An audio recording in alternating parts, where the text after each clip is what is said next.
All right. Duke University, what's up? All right. Yeah. Am I as loud as I think I am? Nice. Perfect. You guys don't know what's going on inside my head. You don't know how loud I think I am. Look at everybody in the audience. You know, we spent all weekend in Chapel Hill, and I don't know what they're talking about. You guys are not obnoxious, rich, spoiled assholes. You look fine to me. Although there are a couple of you. Right. I know who we're both thinking. Yeah. This guy green right. shirt. What's your name? David is the most spoiled asshole name you can have. Let me guess your last name. What is it? Money? I was going to let him say it, but yeah. Money's his middle name. Oh, for sure. David Money, what's your last name? Cash. Wow. Yeah. Insane. David Money Cash, and that's your brother. Yeah. Jeremy Money Cash. What's your name, brother? What is it? Jonathan. Oh, so Jewish and rich. Actually, that's not, because I'm Jewish. Oh, should I not have said anything about that? Yeah. So it's fine if he's Jewish, bad if he's rich? Yeah, exactly right. Got it, okay. Any other Jewish people here? See, they live in North Carolina. So tight. Who came here from far, far away? Whoever is the closest to me, where did you come from? That's just not that Florida, far. just from this show. Just for this show. Oh, right? yes, you did come from Florida for this show. Really? For this show? Yeah, You're fucking crazy. That's nuts. Did you drive here? How long did it take? 12 hours? You don't look like you're old enough to operate a motor vehicle. How did you drive? You drove. Okay, good. And you had a car seat for him, right? A car seat for the driver? For really short people? Are you videotaping this entire thing? Oh, it's Will. Hey, brother. That's okay. I forgot we paid someone to tape the entire thing. Did you give him money? Well, Jeremy and David Cash Money offered him 10 Yeah, grand they each. sort of just like sweat money, so they stood near Will. Yeah. That was cool. It's like one of those cash flowy machine thingies. Yeah, never mind. Who here is also tipsy? No, I'm just joking. Did you guys have class today? Yes! Oh, isn't class the worst? Who here likes weed, huh? We're like two guys trying to be cool, but we're actually here to talk about God. Yeah, being high is pretty cool, but you know what's the highest of all? Heaven. Can we talk about heaven? And how you get in? You don't smoke ganja. I'll tell you that right now. I know a guy who got high all the way on top of a cross. Oh, Jesus. What? That's exactly his name, too.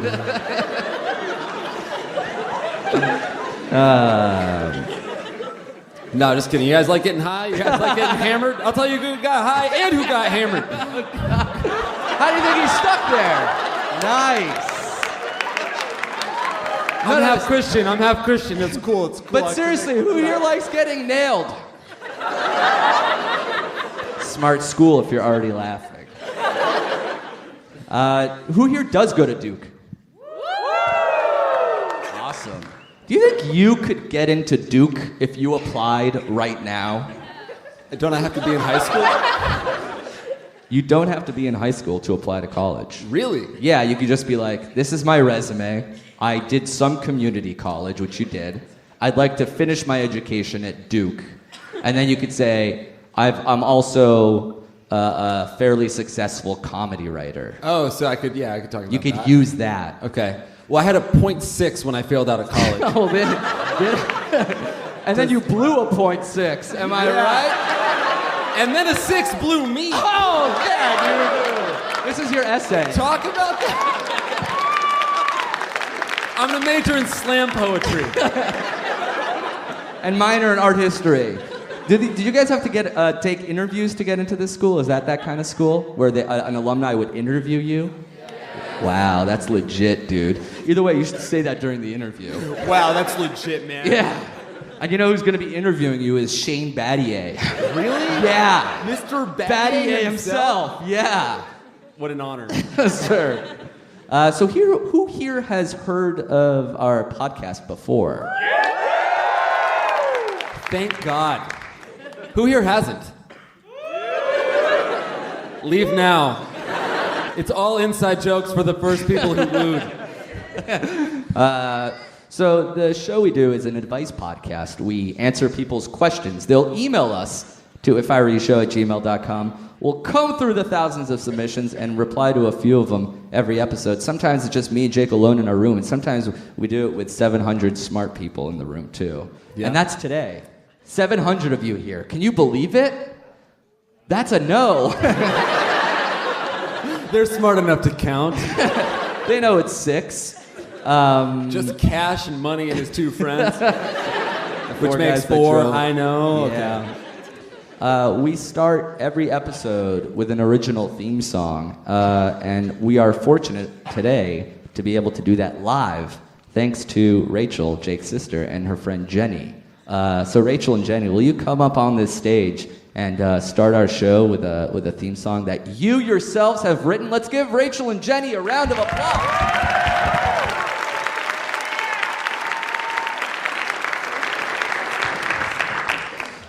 I'm gonna need your mic over here, Blumenfeld. Well, I figured I would sing along. You don't know the words, but actually that's kind of a cool idea. We just ruined their song. You keep on playing and Amir will freestyle. No, I would never. All right, one more time for Rachel and Jenny.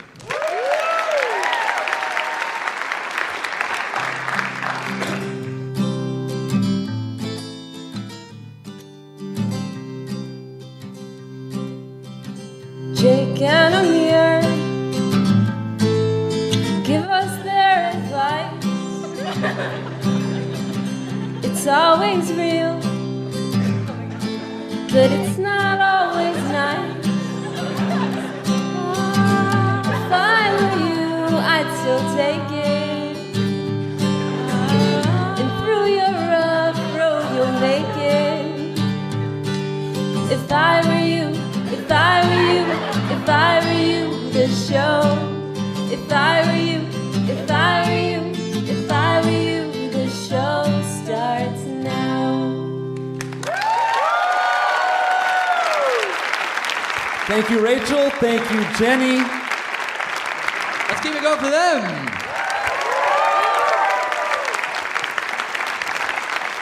And you guys go away. Love you so Forever? much. You're my sister. You're cool. Came out of the same mom. 2 people out of the same woman. Can you believe it? Yeah, sure. I mean, I guess that happens a lot. Still kind of crazy. Also, she's a triplet, so that's what we should really be focusing on. Yeah, sure. 3 humans out of the same person at the same time. That's a little more. Hey, give it up for my mother, Laura Hurwitz, huh? Bitch, carry 3 fucking humans. Well, in her stomach. You shouldn't say bitch carried 3, because then That's what she did. I know, but you shouldn't just use the B word, especially about your own mother. That's what I was saying. No, she's my bitch, man. Love that lady forever. Sure. Okay. And for those of you at home listening, the reason there was a smattering of laughter during that song is because Jake was pantomime slow dancing with me. I was not. Now, I resent the implication and the accusation. You were slow dancing with me. It really sounded like you had more to say there. All right, you guys want to get started? You guys want to help us give some people advice? Great. Does anybody know the passcode for my phone? Sort of. Oh, I got 1, 2, 3, 3. All right. Here we go. Cool how I knew it, right? These are real emails from real people. We're going to give them fake names to preserve their anonymity. I think a good theme today would be Duke basketball players, but maybe... Does anybody have one, a male basketball player's name? The more obscure, the better. Wait, what was that? Cotton? Who's Cotton Usher? I heard a Crandis. That's JJ Reddick's middle name. JJ Crandis Reddick. So fucking cool. Right. Much like a 7th grade science fair project, my problem is trifold.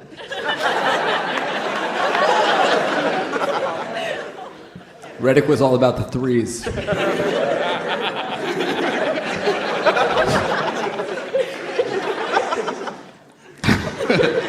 Number 1. My girlfriend's emotionally abusive ex killed himself a few weeks ago.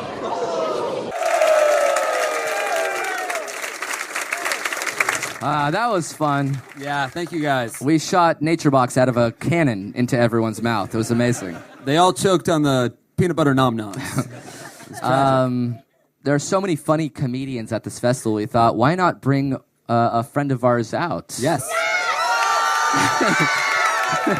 And I heard you guys say Ben a couple times, and that's... Yes, I love that you want him, and he's a great friend of ours, but unfortunately, he's very, very busy. And you guys, when you chant for Ben's name, you make the other comedians who might come on the stage feel a little insecure. And this guy, I think you really are going to like him. Don't boo, because he's one of your own countrymen. Do you understand? Your countrymen. Do you guys get that? He was born in the small town of Kilkenny. He cut his teeth doing stand-up comedy right here in Dublin. You guys, this dude flew all the way in from the cliffs of fucking Moore. Please welcome your native son, Ben Schwartz.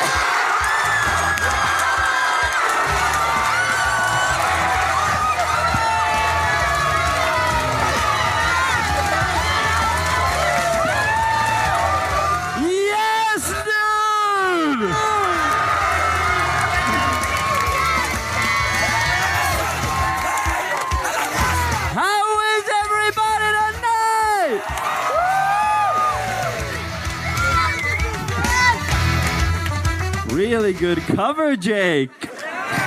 Thanks, man. Kilkenny reference. Yeah. You told me the name of the town. This is very exciting, huh? Look how many people are here. By round of applause, how many people are from Dublin? All right, that's not bad. And how bad is that copper place they went to yesterday? That's absolutely unfair. I went there on Thursday. And you said it was the best bar you've ever been to.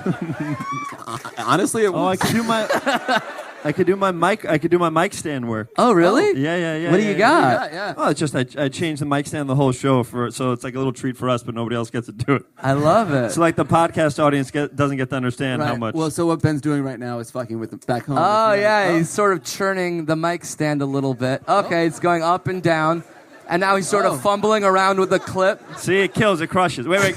This is how it really works. Okay, so this is... Yeah. Amir, give him a little bit of space. You got to intro me, and I'm going to be a comic that doesn't know that his microphone is way too big for the stand. Oh, that's good. Okay, intro me one more time. All right. Time. Do we do the song again, or just... No. Just intro me out. Okay. Ladies... Guys, just fucking intro me. Christ. Okay. He was just getting started. Hey, ladies and gentlemen, please give a warm welcome to Ben Schwartz. How is everybody? Everybody good? Good? The mic won't fit into the clip. Oh, wait, it fits. Do you want to do it again? Dude, no joke. That sketch was directed by M. Night Shyamalan. What? That was the twist y'all weren't expecting. That was the motherfucking twist. The twist was that the bit fit? Yeah, and I've been dead the whole time. What?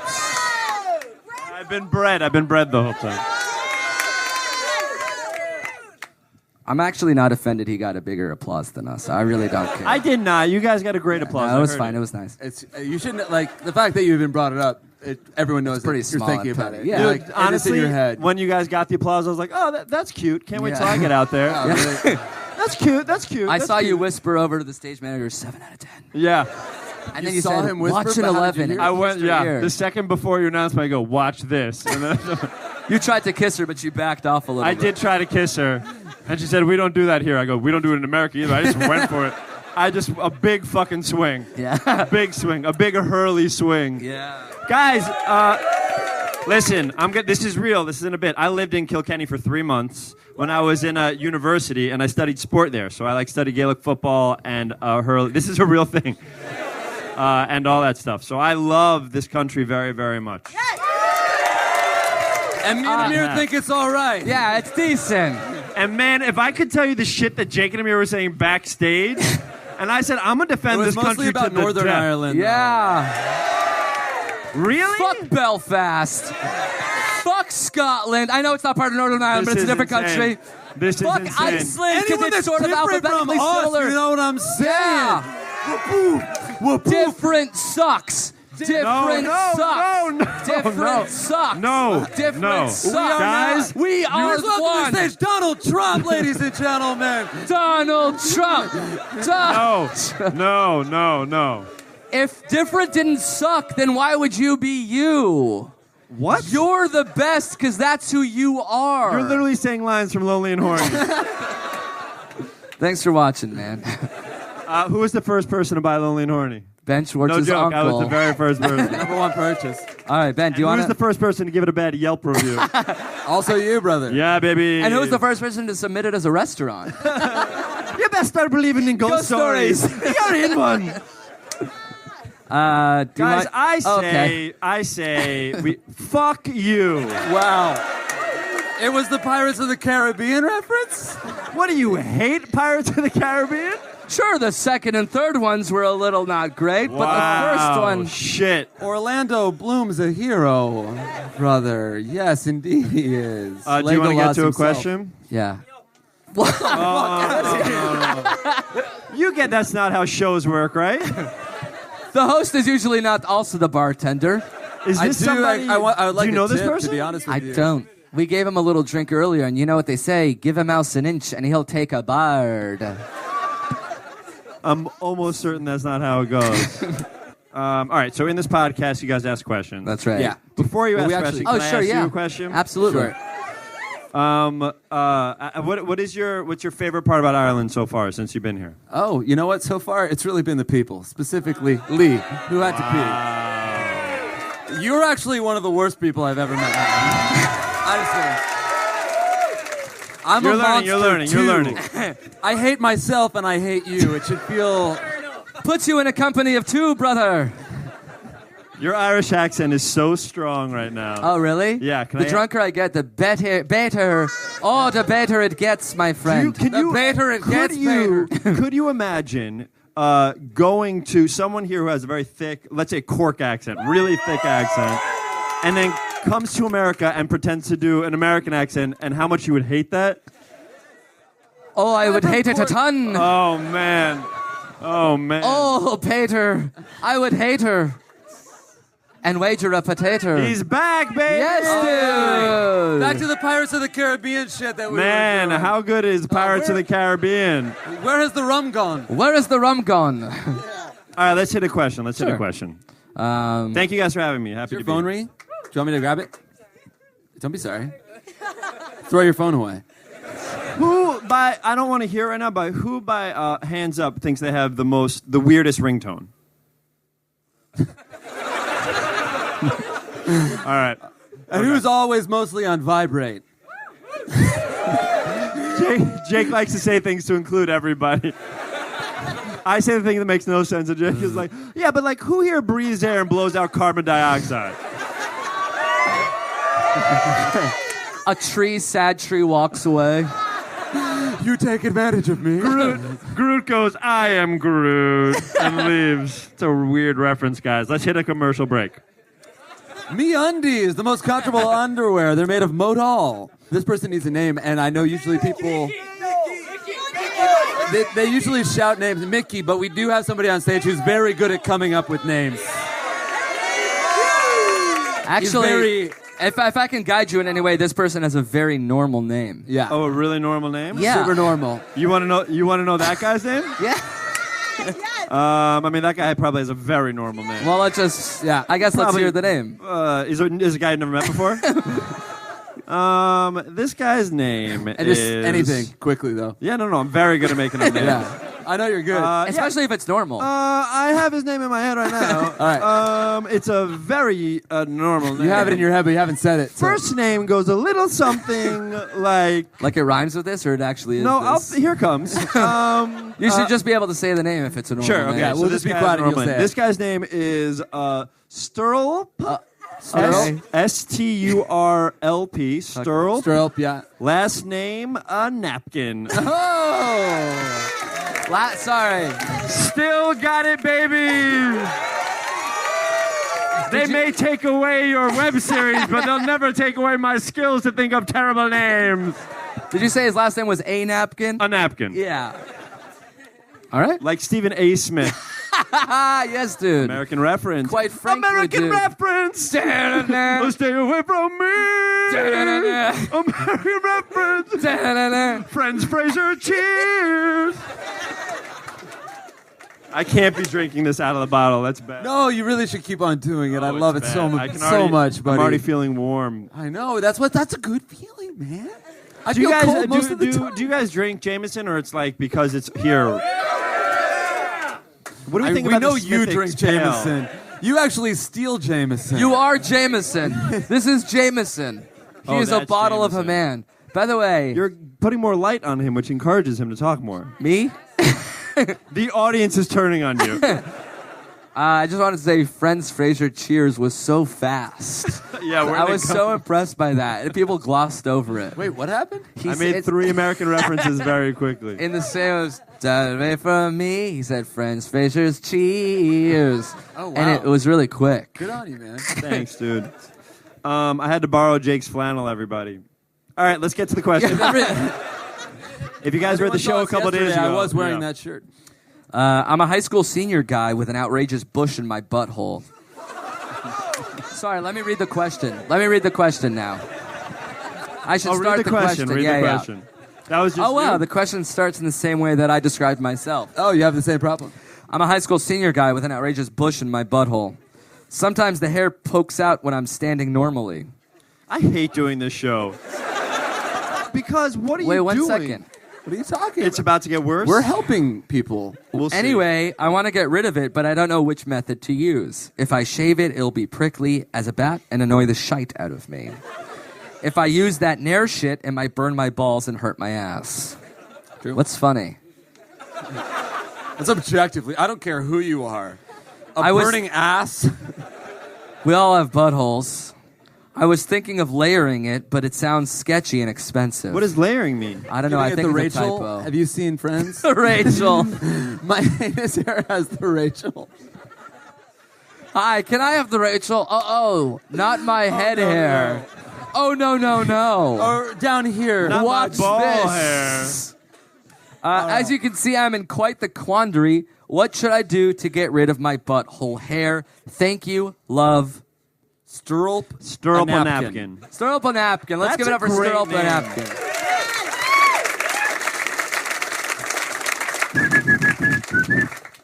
What do you think, Jakey? Drive stage, Jake and Amir! Nothing can stop me. I'm up. Yeah, Ireland! What up, Dublin? What you want? I got what you need. Shorty, what you want? Oh, bad dance. So white, so white. Oh, yeah. All right. How's it going, everybody? I like my boy. Yeah. I love my boy. Yeah. Thank you so much. That's our time. Now I'm okay. Hey, everybody. How's it going?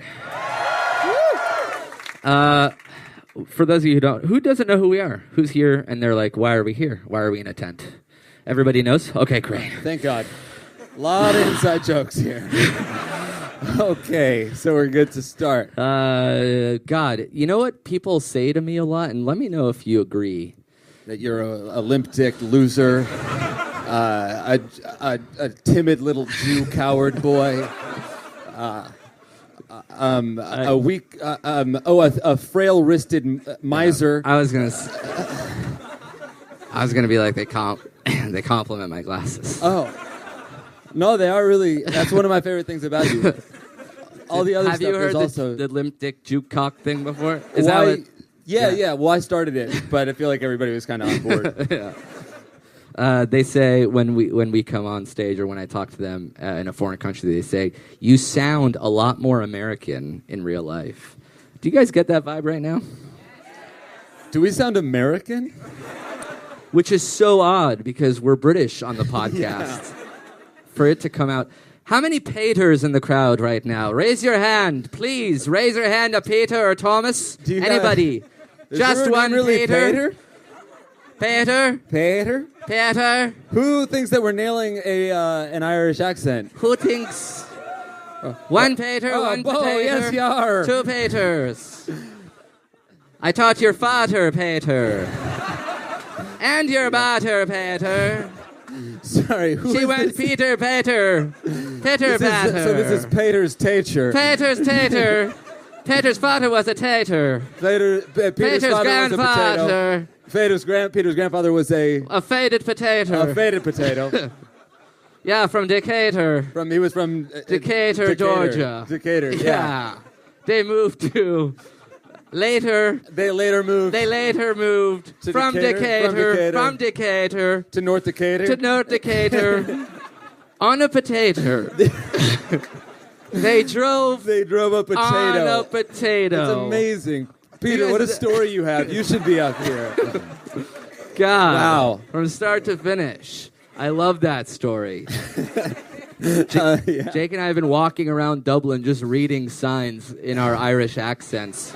Yeah, and we have not made any friends. Yeah. Yeah. It made me think, are there any Irish people walking around America, like, trying to talk like cowboys or dead Indians or... Because we actually take offense to that. Yeah, that's actually...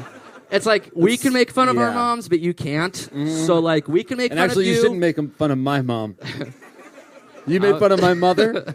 No, I was just... What did you say about her? I didn't say anything What the fuck? What could you possibly say about your mother's a whore? Okay. I'm sorry. But as long as we're attacking my mom's a saint, yours is she's a gutter woman. I'm sorry. What else? Who here's from out of town?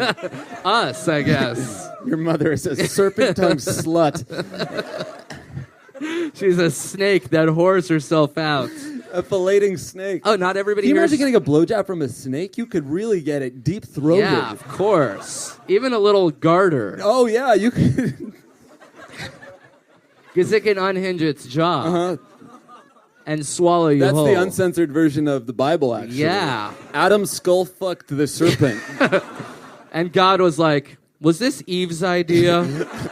Yes, God. I'm going to punish Eve. All right, dude. I thought it was fucked up, too. Because the snake is blowing you. But it was Eve's idea. 100% Eve. Honestly, kick us both out. Are you sure? All right. You're so noble, Adam. Yeah, Adam's... God is naive.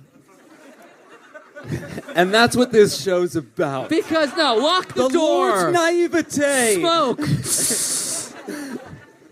Oh, shit, there's another exit. All right, you guys can use that one. Do you guys know that this is our first time ever in Dublin? Not just doing comedy, it's our first time ever in Ireland. That's right. Is there anything that we should know? Get out. Get out? Oh, that guy was just a heckler. He wasn't listening to our question. He just hates our podcast. He just hates us. He didn't like the skull fucking a snake bit. That's honestly fair. Yeah. Somebody was like, what have you done in Ireland so far? Because we've been here for like 2-3 days, and we haven't really done much. We walked around.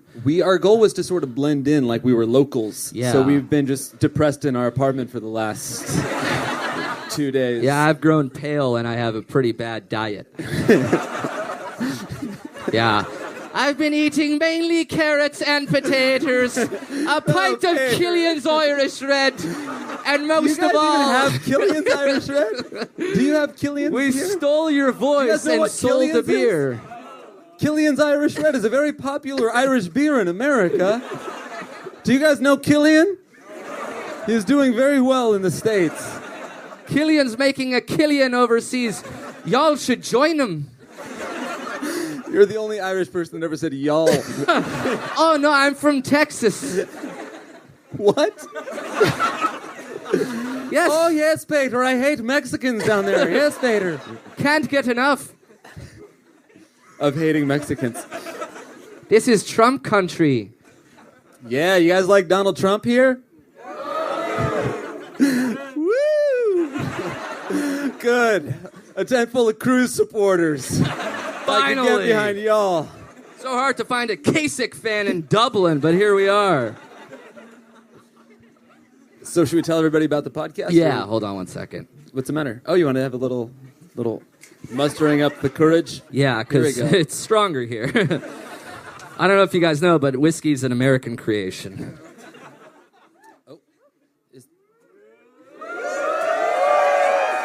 Whoa. Ooh. Good man. Good. Oh, he's going to throw up. Here it comes. And And a potato. Thank you so much. A full potato. I mean, you guys are familiar. This is an advice podcast. It's a show you download, you put it on your phone. The way it works is people from all around the globe, not just Ireland. it's mostly New York and Massachusetts. Yeah. so- Will write us in. They're confused. They're scared. They're seeking our wisdom, our guidance. Why do they find it in us? I don't know. I'm just a 33-year-old. What'd you call me? Timid, limp dick, Jewcock? Yeah. Frail miser. And this is my friend over here, Jake. And I'm strong. the show... we call him Strong Jake. It's a bad nickname. But also timid. It's a show we record in our... It used to be in our house. Now we have a little office studio situation, which is pretty fly. Yeah, it's actually really, really chill. But sometimes we record intense. Sometimes we record intensely. Sometimes we record with 200 of our closest friends, all crowded around the stage. So thank you guys so much for coming to the show. Thank you for being here. And should we have a seat? start answering questions? Yeah. We might as well. I mean, right. we're only here for so long. This is it. Wow. Oh, yeah. Oh, that's now I a can see these sturdy people. chair. Yeah. You guys do yeah, good. look at this front row right here. Hey, all these handsome people. You're the dude that gave me the Head. The you blew me outside, right? Yeah. Sir, you blew me away with Yeah, your... dude, stand up. with your throat. Come on, everybody wants to know which dude blew me outside. And of course it's the guy that looks like me. You Because you have some fucking fetish. you gave me mead. Do you guys know what mead is? It's what you guys it's- give to Americans to prank them, right? It's a bottle full of your own pee-pee. But the silly Americans drink it up like a pint of the Killian's Killian's Irish Red. Da, da, da. Is there an Irish fight song that you guys all know? We Or don't like- fight. We flight. Like a soccer song? Is there a Gaelic song that everybody knows? A chant of sorts. A shanty chanty. What did he say? Wait, what did you say? That's a fucking leprechaun, dude. That's what I was telling you about. fucking gold, bro. So- Where's your rainbow, bitch? Where's your rainbow bitch indeed? Do you guys know what he said, or is it... What is it? Oh, yeah. The leprechaun? Yeah. I don't know if he's calling us that, or... I'm a leprechaun? Dude. You are I think wearing it's a giant... compliment. You are wearing giant green shoes. What, does everyone know what he actually said? What Oh, was okay, it? so what is it? Run us through the Gaelic... Oh, okay. You got God, that? you guys are passionate. Do you know what he said? Will you say it into this microphone? Wow, that guy's really strong. Jesus Oh my Christ! Get on stage!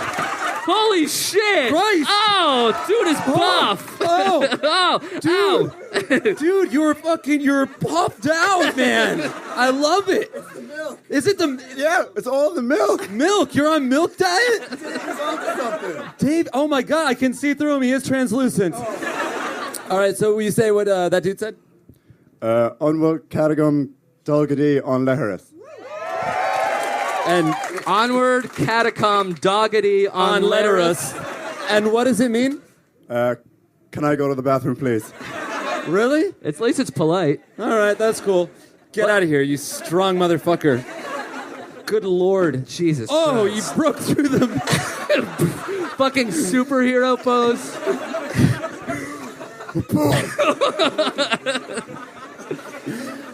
God damn. Just three strong dudes on stage together. I know, it's rare to meet a fan that has a body like ours. Yeah. Really One that's cool. buff and cool as I. Yeah. Is your dick all so thick, man? I do know it. You're right. I saw that guy doing dick curls. That's right. Yeah. He was 20 kilograms. Yo, very good. Thank you. 44 pounds American. All right. These are real emails from real people. I'm going to give them fake, ideally Gaelic names to preserve their anonymity. The first one was written by a dude. Does anyone have a dude's name?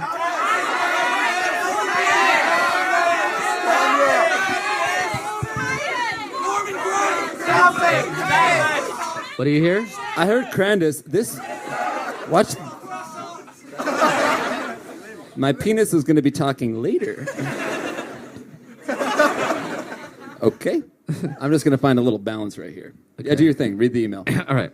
It was Crandus. Crandus writes. Jake and Amir!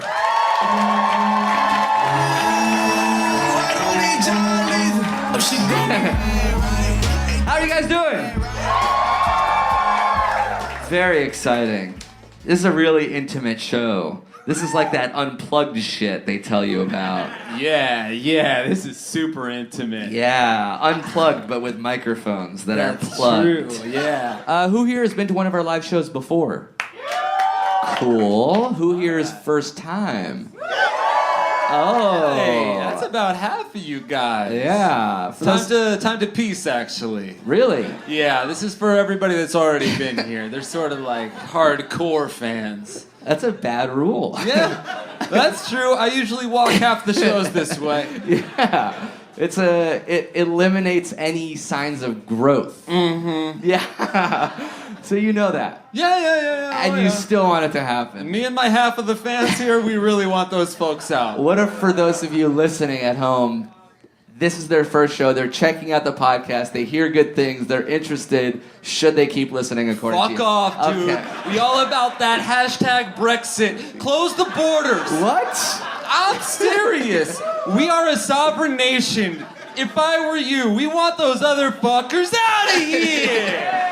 Which other fucker? Who said yeah? Because you're a low-key asshole. I was doing a bit, but you're actually bad. A low-key asshole in a high-key world. Thank you. So for those of you who don't know, this is If I Were You. It's an advice show, an advice podcast. People will email us, and they're seeking our guidance, our wisdom. We usually record this alone, scared, naked, afraid, cold, freezing cold in our studio. Yeah, that's true. But sometimes we do live shows, just like this one, in front of all of our new friends and family. So thank you guys so much for coming and supporting the show. Guys, thank you for supporting live theater. Oh, my God. Yeah, it's such an honor. Take a bow. Absolutely. That Take is, a bow. Of course, You're take a thespian. Bow. I'm a thespian. I'm a lesbian. I'm an artist. You have a musical theater background, and it's so awesome to exercise it And now. namaste to you. Yes, absolutely. Likewise, I too am a thespian. I too am an actor, a student of the stage. We can sing, we can dance. We'll do none of this. Actually, stuff. would you dance? What? Would you care to dance? Oh, I don't know if we have. Really? Do you guys? They want to see it. They're a supportive crowd. I mean, I guess I can try. Hey, DJ, hit it.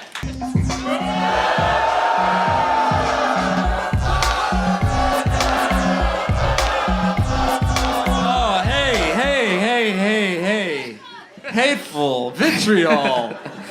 What? My God, that was grotesque.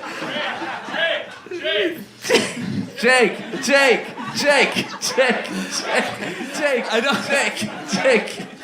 I don't quite understand the logic. Went from booing Amir during the dance to just chanting my name afterwards. I mean, I'll take it.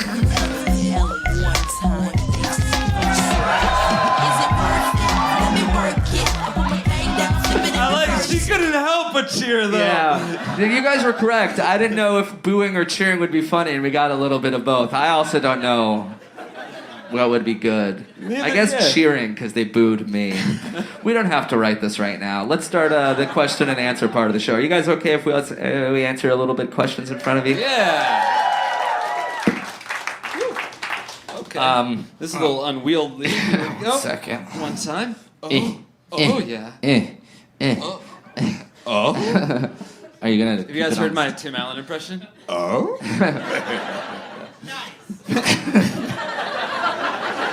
That's Zachary Ty Bryan, so it actually means a lot coming from him. Richard Karn in the house. Who is Richard Karn? He plays Al Borland. Oh, do you know he died recently? No, that was Wilson. All right. Still.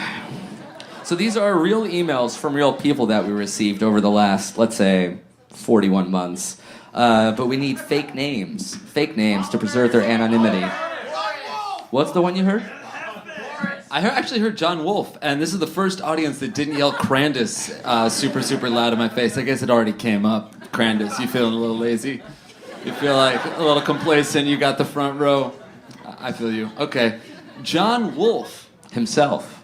By Writes. the Hey, way, dudes. cheers. Oh, thank you. Yeah. No, I just feel like you've been my best friend for a long time, and I just want to acknowledge that in front of Appreciate everybody it. else. Thank you so much. John Wolfe. Writes. Well, it doesn't actually mean anything if you don't click my glass. So let's let's okay. clink glasses. Click. Well, that wasn't your glass. It's right over there. And Oh. I fear if you don't, then I'll fall into a deep, dark depression. You already are in that, but All right. I will. Oh, light's getting bright and hot. Okay. Are you my best friend? What's that? Are you my best friend? I Click said it it up, into a baby. microphone. You should be able to hear it. I am. Are you my best friend in the world? We definitely top 8 for sure, dude. Top 8? You're in my MySpace top Does 8. that? Yeah. And That's my huge. T-Mobile top Am I 5. like where in the top 8? Because there's so many. I'd hate is to like- rank it this early in the game, but Yeah. you're single digits, and I think you should be proud of That's that. really cool. Toda. That's really cool. Toda Rabah. I'll drink to that. What about you? What makes you a little more nerve-wracking? You have your parents are the nicest parents in the world. Well, your mom You is have for nothing to sure. be nervous about. My mom's the fucking. She's the king and the queen. Yeah, my she's dad's a a court jester. He's a pumpkin. My mom is the royal court, and my dad is a pumpkin that sits on her table. He really is a pumpkin. He is small orange, and he wears a small That's enough green out of cap. you about my fucking old man. Your dad's a crook and a cheat. I'm just. Yeah, he is. He's a gynecologist. That means he fingers other chicks all day. All day he does that. Hey guys, come on! We should really just move on with the podcast. All right. By the time we finish, Jake's My old dad will be dad's a rotting on pumpkin. someone's stoop like my a pumpkin. That's enough. Is his name Jack? His name really is Jack. It's actually O'Lantern. Sam. It's actually Sam, you fucking asshole. I want to put a candle in his mouth and just watch it glow through his That's eyes. enough. He's a gourd. He's a goddamn It's a fucking gourd. squash. Your dad's a squash. He really is a butternut squash. I'm only getting this offended because he's actually a gourd. He's a gourd, not a squash. He's a scarecrow with a pumpkin head. I don't think I would be nervous about either, really. You don't get a little nervous if your lady's meeting your family for the first time? It would no. Well, because your mom is so nice. My mom's really, really and your nice. dad is nice too. And your dad's just like so mellow. Like there's Yeah. it's impossible to imagine anyone. I don't mean to talk about your No, parents. it's fine. We haven't said anything shitty about them except for when you called my dad a gourd.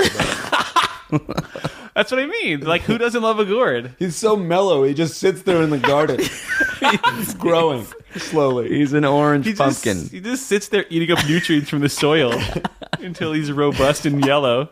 No, I'm sorry. Yeah, no, I'm not really nervous. I mean, to you meet know my- that. I think here's my thing. I think that people either like aren't that great with first impressions, but over time, people grow to like them because they're consistently there and nice and polite, and maybe not like super charming, but you grow to appreciate someone's presence. Yeah. And then some people are like great with first impressions, and then sort of go downhill over time. Yeah. That's me. Yeah.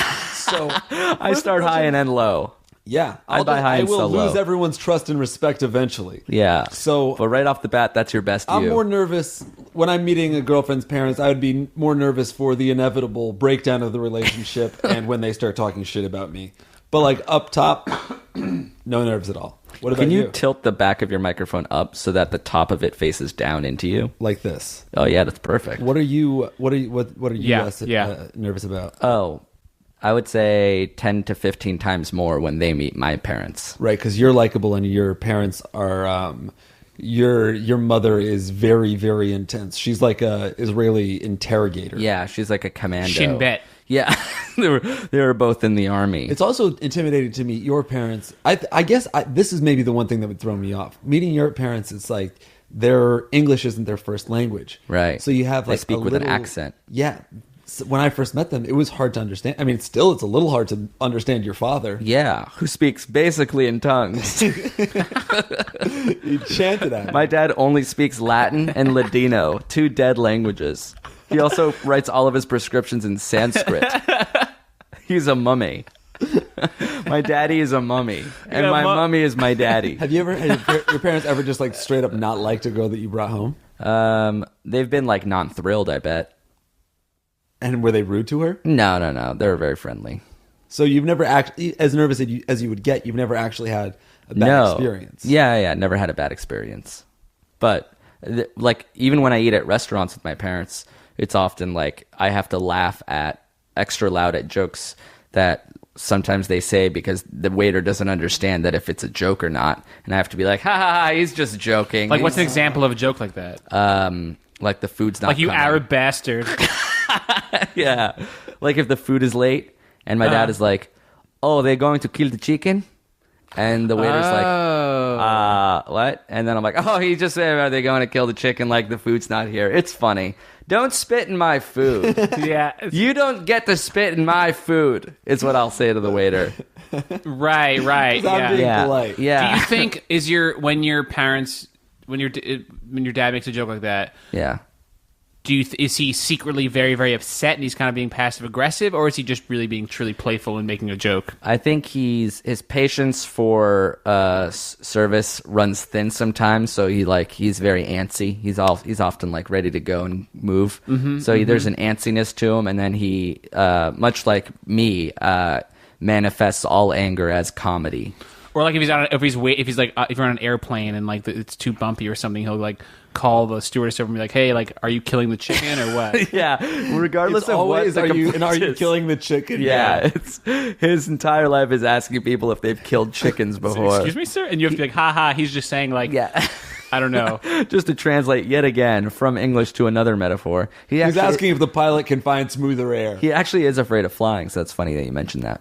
Oh, he is? Yeah. Wow, I didn't know that. Mm-hmm. I can't. That's your dad's a doctor. Yeah. It's hard for me to imagine a doctor being afraid of anything for some reason. Yeah, they're too smart to be afraid of flying. Yes, too smart to be afraid of flying. Oh, interesting. I think it's a totally different fear. Like, my dad also drives very dangerously, so, like, he should really be afraid of dying in that way. Like, statistically, it's more likely, right?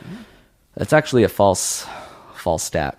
You are 10 times more likely to die in an airplane accident. 10 times more likely? Yeah. What are the what is like 1 in like 1,000, 1 in a million? That's exactly right. 1 in 1,000 versus 1 in a million. No, that was the same examples. No, it's not true. You're much. So yeah, I think, and also this guy's dinner experience didn't even, as Jake had said, it didn't sound that bad. Like, all right, we need another question, another lady's name, or Pocahontas? Poca what? What did you say?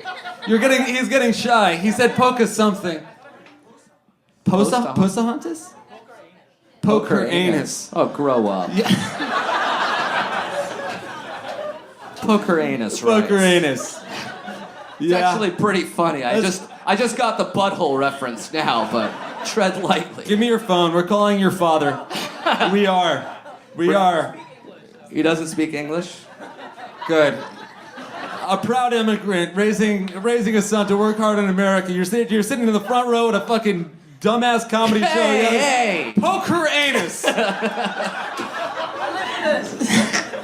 He's a doctor, for Christ's sake. All right. Poker anus writes.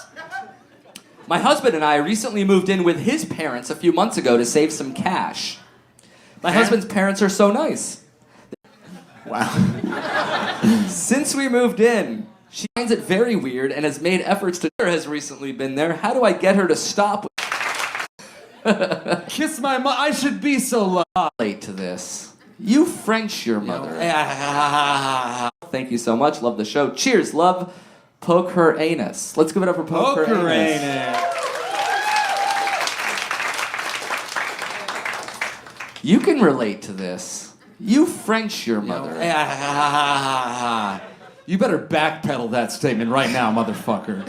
I was just kidding. Yeah. You're just kidding? Yeah, I thought Well, there's nothing laugh. funny about it. My mother is a queen. She is a deity. She's a god. Anybody laughing at the fact that I might kiss my mother can exit stage right now. That's there. Yeah? Give that away, motherfuckers. Kiss my mother. I should be so lucky. So you want to, I don't want to. but you should. There's some alternate universe where it'd be fine. And not that I'm interested in it happening, I'm just saying if... I'm gonna quit right there. Before I get into some strange Oedipus thing. Are you first-hand experience? Have you ever kissed your mom and I your daddy? kissed my mother on the fucking lips. With that mouth? Recently? I guess, is that a thing that your family did? When I was growing up, my mom would kiss us on the forehead before bed, and my dad would finger us on our... Wait, let him finish. We don't know where. It could be fine. Yeah, in the ass. Okay, that's what we were all thinking, unfortunately. Butthole or cheek, I guess it doesn't matter. Yeah. Either way is not okay. But we were hugging family. We would hug, like, anytime anybody left a room, and our dad would stick a little finger in our ass. What about you, man? We didn't do the kiss, but I did see some daddies and daughters give the old the kissy, a little kissy poo on the old lipperoo. How do you do? Just a little peck. A casual first date ending. It's casual. It's friendly. It's fun. I don't know if they're from Denmark or whatever. I don't want to place the blame on the Danes, but doesn't it feel like this is what you do in Denmark? Yeah. I've never been to Denmark. I don't know anything about it, but doesn't it feel like if you saw it in Denmark, you'd Is be like, anyone that here makes sense. Danish? Same guy that had chlamydia? Yeah, he got it in Copenhagen. But I have seen that. That is a thing. People kissing. I often kiss my Aunt Allison on the lips. Okay. How old is she? I don't know. That's awesome, dude. That's really cool, man. Thanks. No, I do appreciate you telling us that. Can I get dap for that? What? Can I get dap for that? Yeah, I said that's awesome. That's dabs. Cool, dude. Do you want to... Yeah. What's that? Can we touch hands? Touch hands? Yeah, I'll feel validated if you slap my hand. Oh, like if I gave you a high five? What was that? You're leaning in for kiss it. on the lips or whatever. What? Either we kiss on the lips or you slap my hand. Let's do that.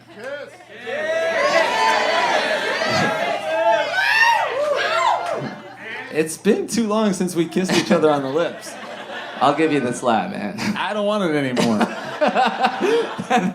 That offer is gone, baby, gone. And if you don't accept the kiss in the next 3 seconds... It's escalating. Either we French or you blow me, I want to do brother. none of the above. All right.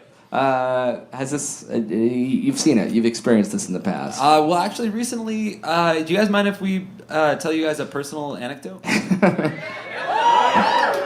Our parents met for the first time recently.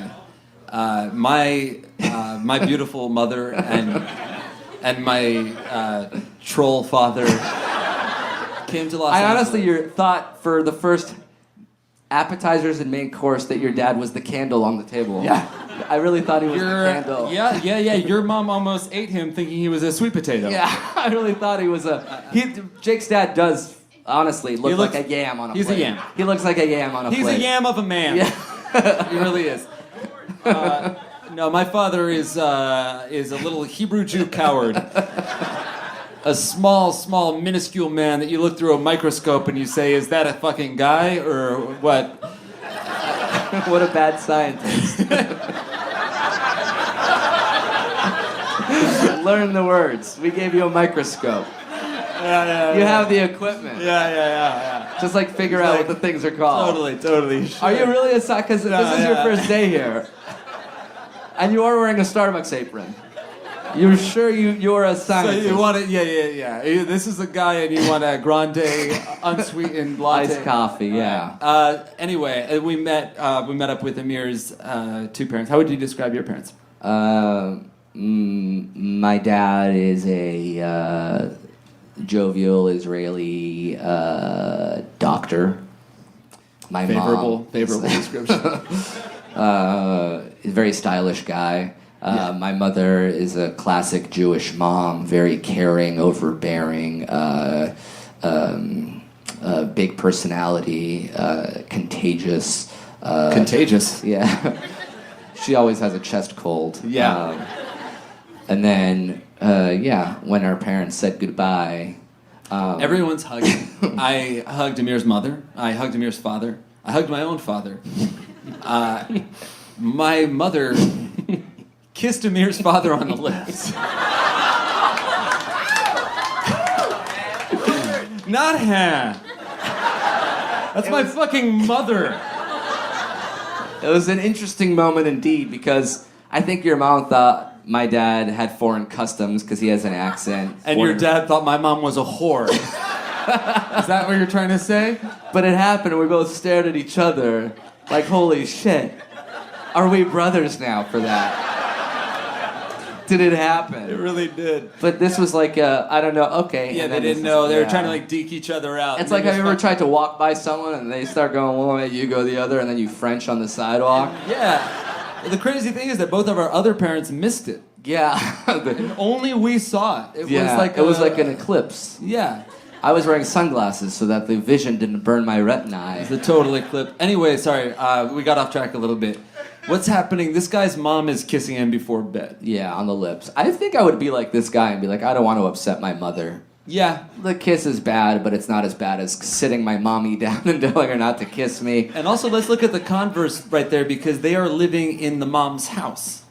So, like, the mom's doing you a real solid. The rent you pay is that she's going to sort of, like, face kiss your husband. Yeah. Every Free night. rent, the tax is Frenching your fucking husband in front of you. And she probably does it as a power play, being like, you can't afford rent? Oh, yeah. Oh, you like that? You like that like a roof over your head?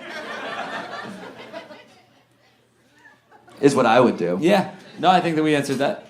But what would you advise this lady? She can't say anything. She can't say anything. I think they sort of have to, like, one-up each other, right? So, like, the mom kisses the husband, and then she's like, oh, yeah, good night. And then she kisses the husband, like, really, really deep. Oh, and shit. the mom is like, oh, yeah, I hope you guys sleep really well. And then she sort of, like, grinds on him a little bit. And she's like, oh, we will. And then This she, is like, just, like, awesome. licks the tip of his dick. And then what? And then the mom is all like, What? oh, yeah, you guys don't let the bed bugs bite. And then she gets that's on and she great. just starts riding him. Oh, man, this is so fucking What the hell are you guys watching right now? Yeah, this is your fault. You started this. It's easy to place the incestuous blame on other people. Yeah. Anyway, where were you? I was gonna have a three-way with the fucking mom and the. I'm sorry. Yeah. In I summation, apologize. don't mention anything. Yeah, because otherwise you might accidentally have a threesome with your mother-in-law. That's possible. It is possible. 80%, would you say? Yeah. I'll give it a- What is the question? Should she do it, or would we? Remember that thing in the office where we would at College Humor back in the day? A lot of people would be like, "Hey, I'll pay you $20 to do this," and then people would jump in on that and be like, "Oh, I'll match that." And then it was like up to like $300 to like. This is like the closest I ever came to crying at work. So Without crying, you mean? Yeah, because So I you did cried cry at a work lot. a bunch. Yeah. I cried almost every day. This is the closest you got while still being able to hold back. It was around Easter time, and we got a bunch of jelly beans, right? And there was this guy in our office named Kevin. You don't have to say people's names. Well, no, Kevin's innocent in this story. Okay. I haven't gotten to the other names. So Okay. Kevin Corrigan, great man. He was challenged to eat like a pound of jelly beans. Fair enough?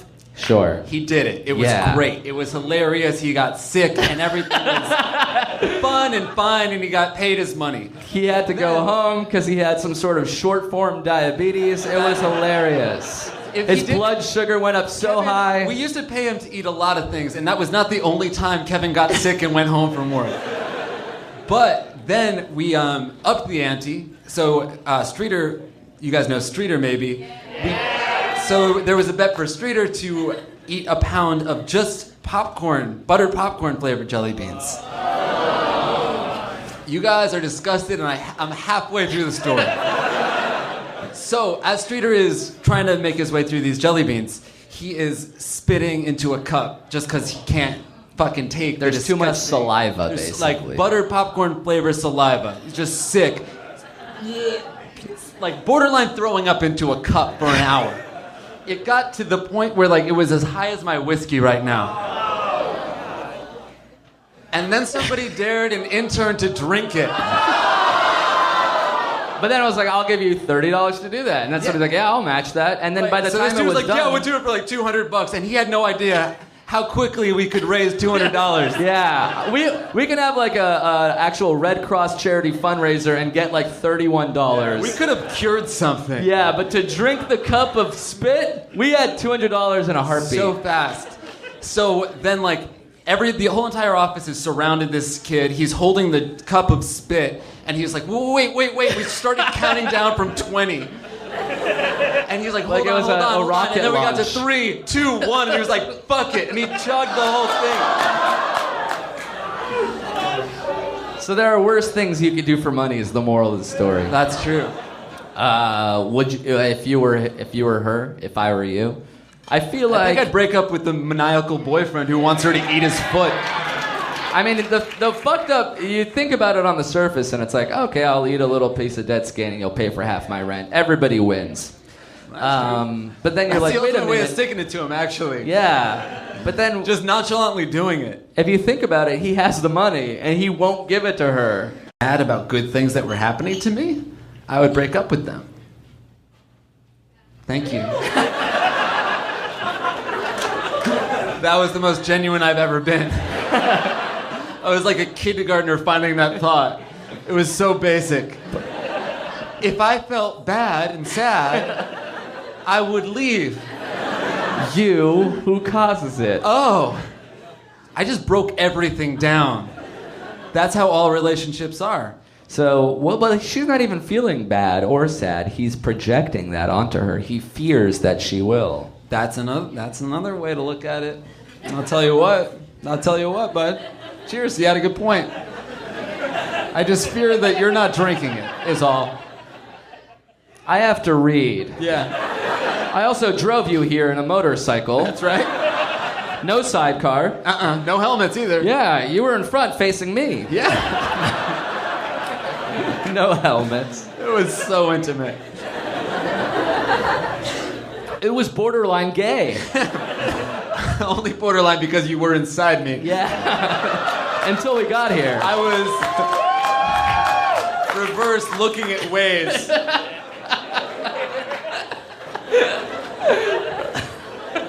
This way. Yeah.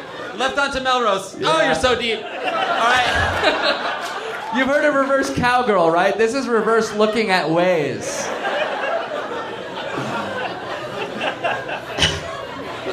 We should fuck more.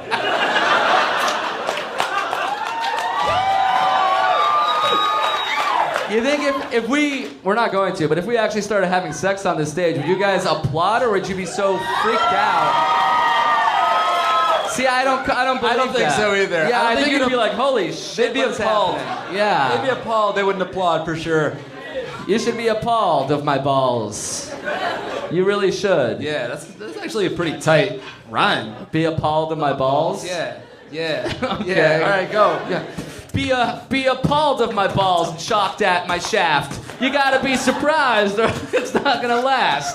I need you to be surprised. Keep your mouth open wide, keep your eyes closed inside when I go up and down. Oh, what? Oh, shit. Don't be appalled at my balls. Oh, Yeah. oh. So that's gonna be our single. I want a girl to be shocked at me.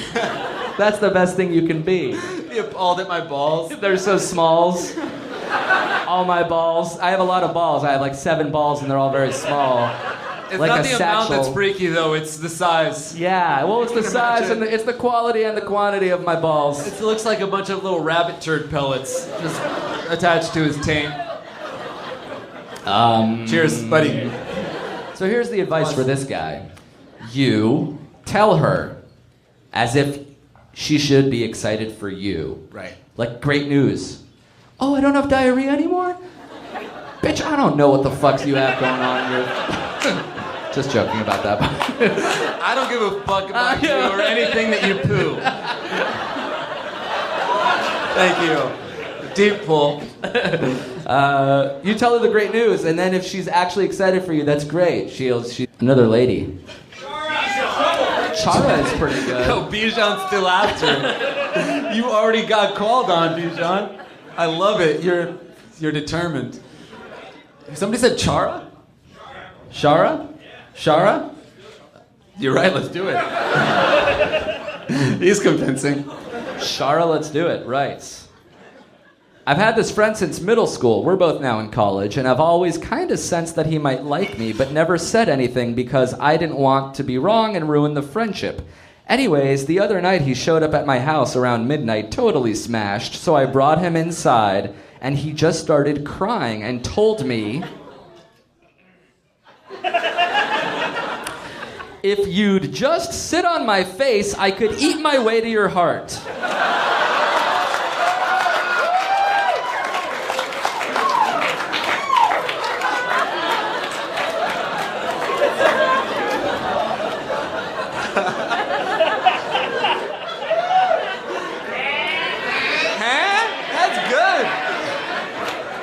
That's romantic. Y'all don't understand. That's really romantic. He then threw up and left.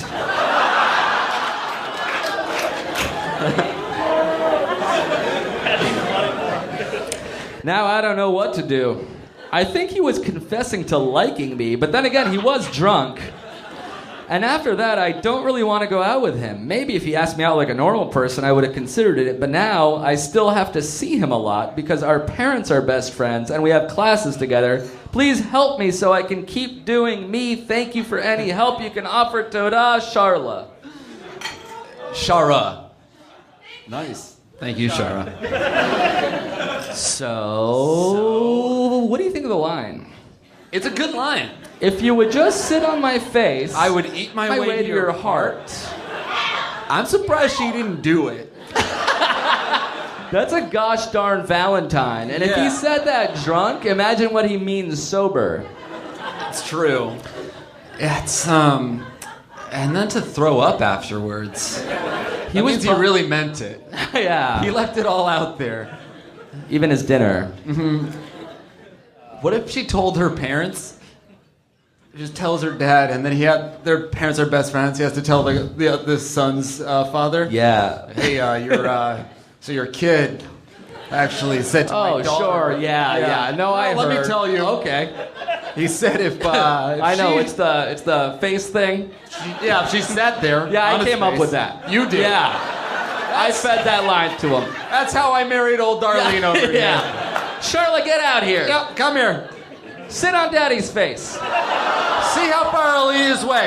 Yeah. All the way to your, I don't know, abdomen maybe? Yep, there we go. But this kid can get to your heart. Yeah. Here's a question for you. Yes. She's like, I don't know if he meant it because he's drunk. When you're drunk and you're yelling, is that the truth or the truest truth, or is it a lying lie? It really depends on how drunk you are, because sometimes you'll get like pretty tipsy, pretty drunk. You'll be like, yo, I love you. And you're like, okay, that's the truth. And sometimes you get really, really, really drunk. You're like, I hate my family. And that's a lie, because you're not even a human being at that point. So it really depends how drunk he was. So if he's really drunk, he's telling the truth. And if he's really, really face, drunk, I'll eat my way to your heart. It's too good of a line to not be premeditated. He practiced that. He wrote that. He did it in a mirror. He jotted it. He actually practiced eating his way to a couple hearts. Yeah. Just to be sure it wasn't an empty offer. Sure. With a chocolate Easter bunny at first, but then he worked his way up. I really don't know. I feel like it's a good enough line that she should have sat on his face. What? How dare you people agree with me?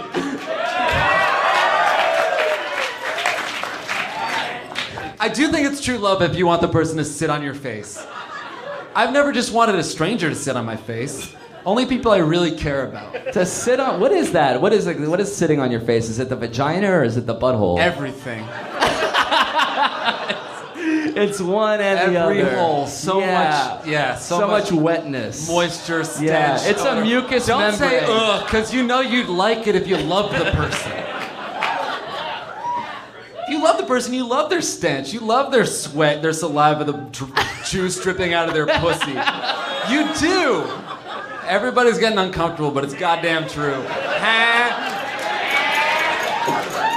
So if this girl was sort of put off by it, maybe that's a sign that she should pump the brakes. Well, just because she wasn't drunk too, and she didn't know if she could trust him. I can't believe you're taking this guy's side. I think she's got to confront him sober during the morning and just be like, hey, would you really eat your way to my heart?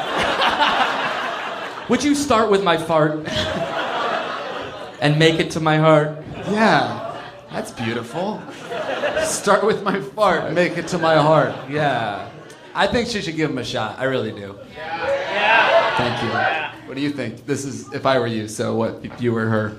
I think if she's a little turned off by it, maybe she should pretend it never happened. Maybe he doesn't remember. And then see if it comes up in a sober setting. She doesn't have to force any issue. I mean, maybe as far as he's concerned, this never actually went down. So she should just suppress it where other terrible memories are.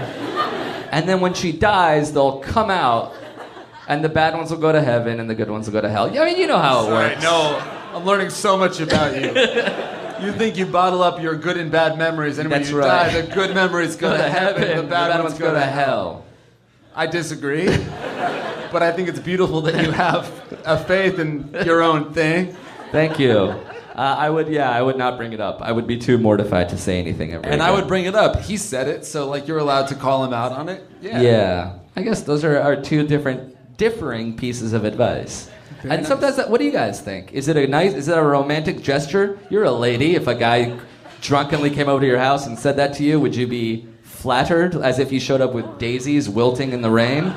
Are you here? Is this your boyfriend right here? Because he was nodding as Amir was asking you that question. And this is a really nice little microcosm because me as a dude up on the stage, I think it's romantic. You nodding along, you thought it was romantic too. Do you think it's romantic? You would laugh? You would laugh until he puked on your shoes. Then would you laugh? No. Leading the witness. What else? What about you, dude? I don't give a shit what you think. Wow. No. Yeah. Do you think it's... Big Sean's just deep in your veins right now. Actually, let me ask more girls, because it doesn't matter what guys think, really. Yeah. Where are my ladies at? Where are my ladies at? Oh, how about a round of applause? All right, so just the ladies. So just the between girls. romantic and this is sweet versus, no, that's really weird. Okay, so romantic, really sweet, applaud now. Kind of off-putting, and I don't want to see this guy ever again. Applaud now. Oh. Pretty evenly split. Not evenly split. Absolutely. How dare you call that an even split? And it's a round of applause if that was an even split. And who thought I won? No! We recorded it. We'll listen to the playback.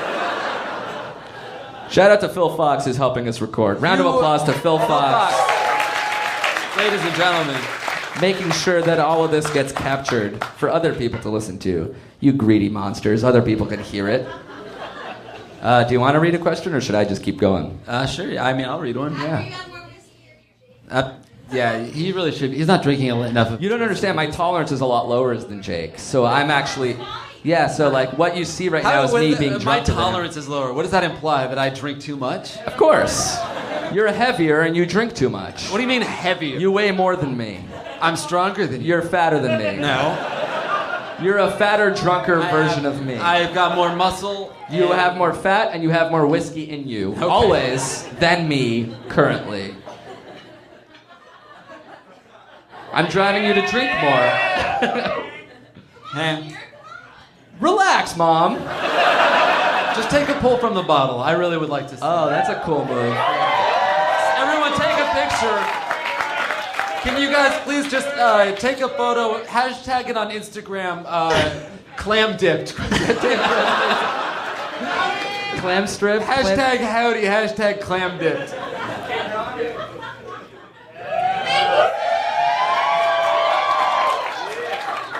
Good man.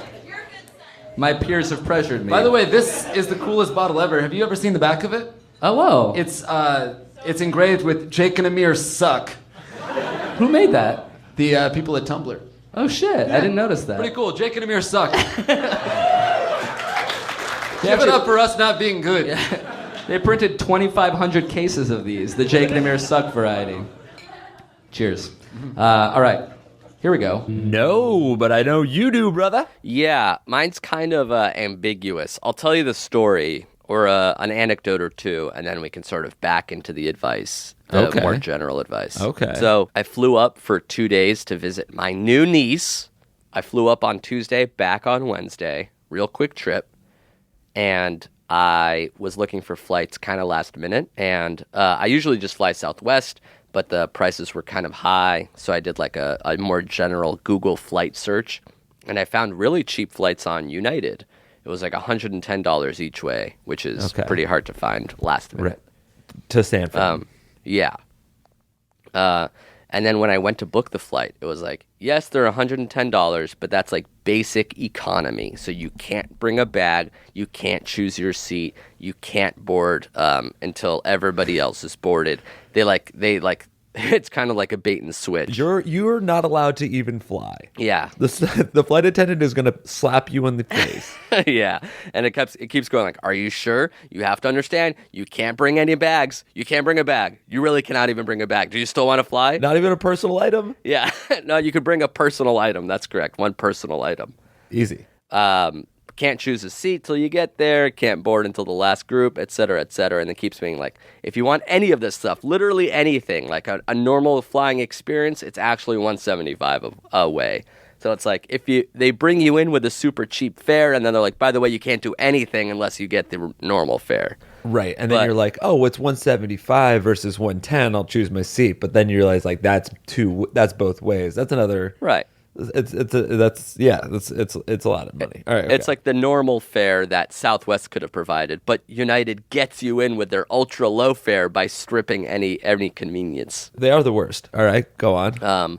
So I'm like, yep, that's fine. No bag. I won't bring a bag. I will not choose a seat. I'm flying by myself. It's a 45-minute flight. Put me anywhere. I don't mind. Last row, window, next to the bathroom. I'll plank in the aisle. I don't give a shit. Exactly. So I was like, I was probably their worst nightmare. The guy that like went in on the super bargain basement fare and stayed there and didn't mind.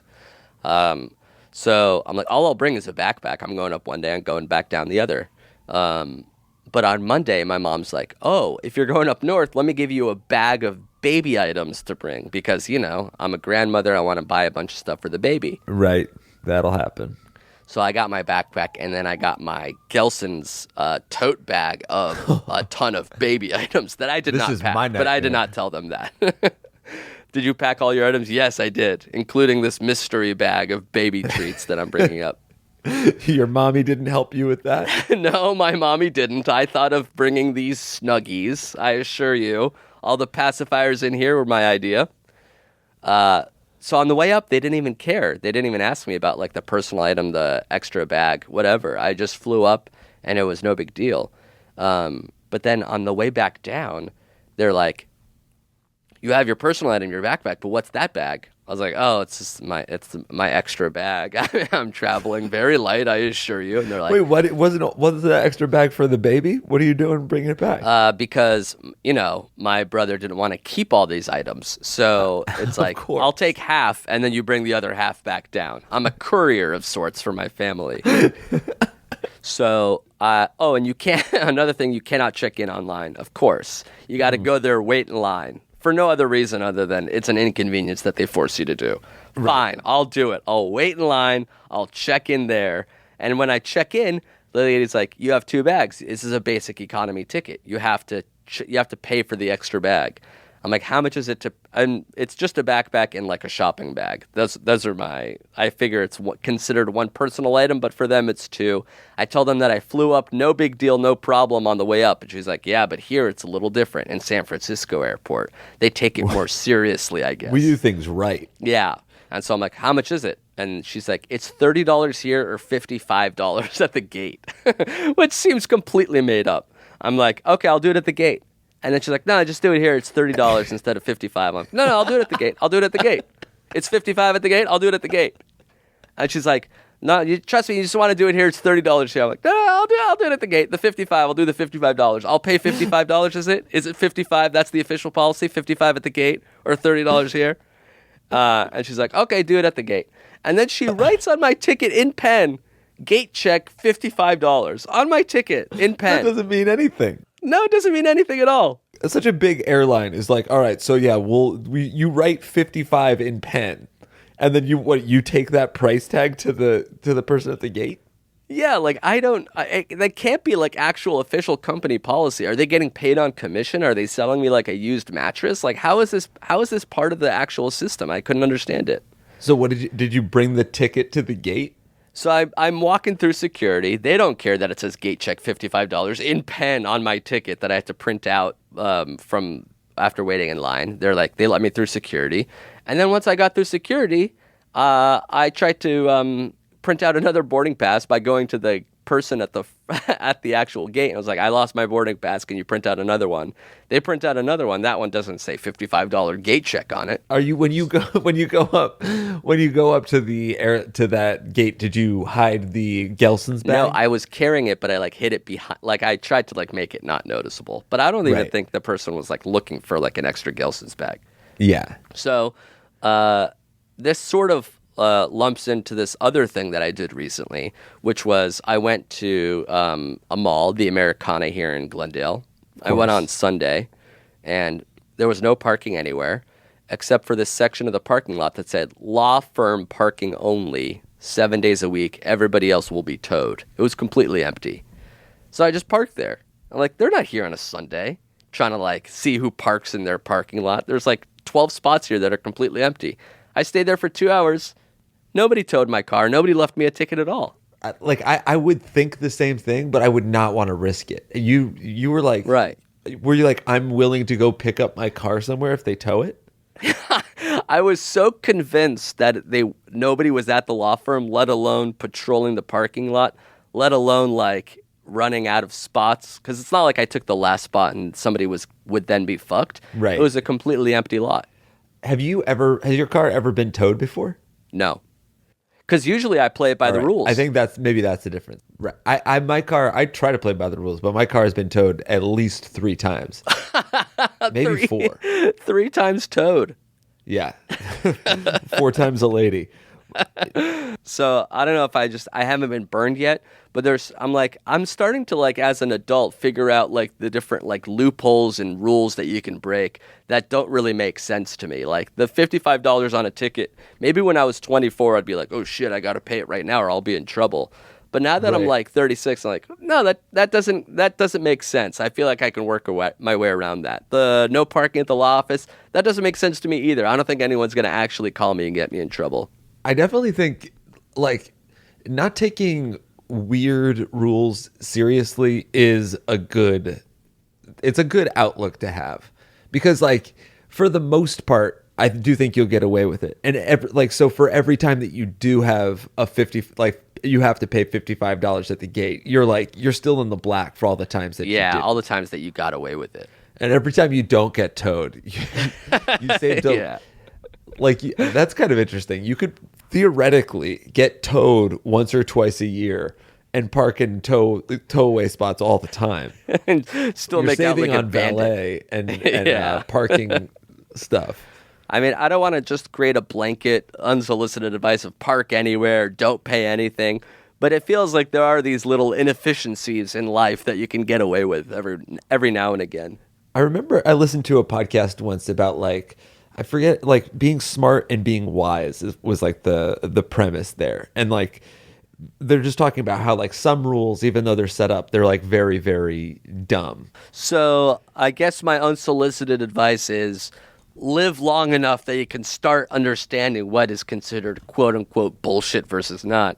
Because there's the only way to learn these things, I think, is to just kind of try them and fail it. Then you sort of start pushing the rules a little bit. Then you realize that you don't have to do them at all. Then at a certain point, you'll probably get burned and you're like, okay, that was too much. I'll go back. I absolutely think that's steal from the airlines at any cost. They're awful. All airlines are bad. They're all so bad.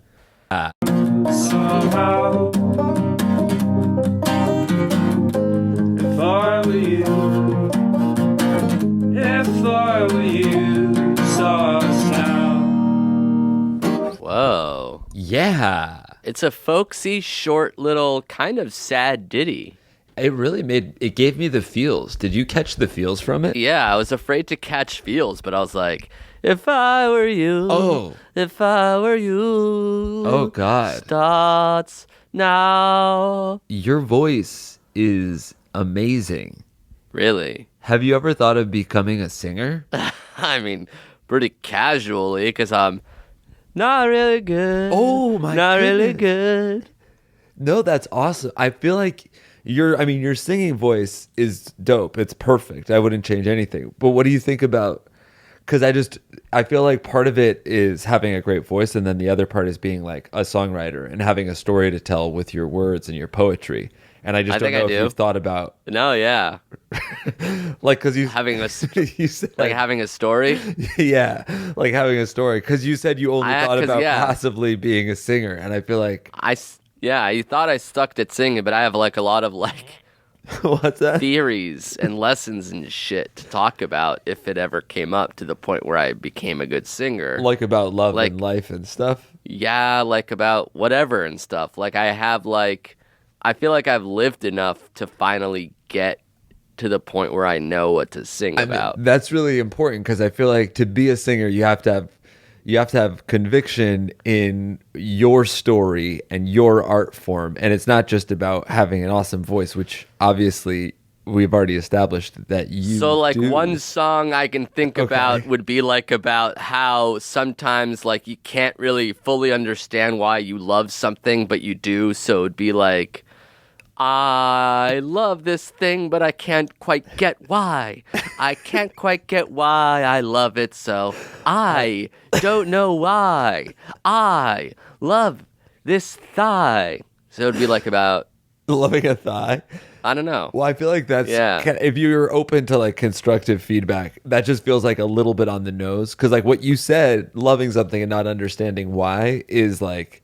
That's a cool universal feeling. Yeah. But then when you sang a sample verse, you were just like, I love this thing and I don't understand why. It's so it'd have to be like, I'm sorry, shut up for a second. I have to be like almost like a fucking. Don't tell me to shut up. I'm trying to help. One second. I'm trying to think. So it'd be like. You're acting manic. You don't have to. It's not like there's not like a deadline here. We can just have like a casual conversation. Okay. I'm trying to think. Shut the fuck up for like a fucking second. Because you help, but then you're like, you keep fucking talking. Well, what did you say again? Do you want to know, or do you? It feels like you're telling me to shut up so you can think, but then I'm talking to myself, you fucking jackass. One second. Yeah, when I'm not talking, you just start like kind of laying into me, which I feel like isn't constructive either. I'm trying to think like, okay. So check this out. Ready? Yeah. Tell me if you like this. Okay. But don't be like, I like it that. All right, ready? So wait, do you want me to tell you if I like it, or do you just want me to tell you that I like it? Tell me that you like it. All right, ready? Okay.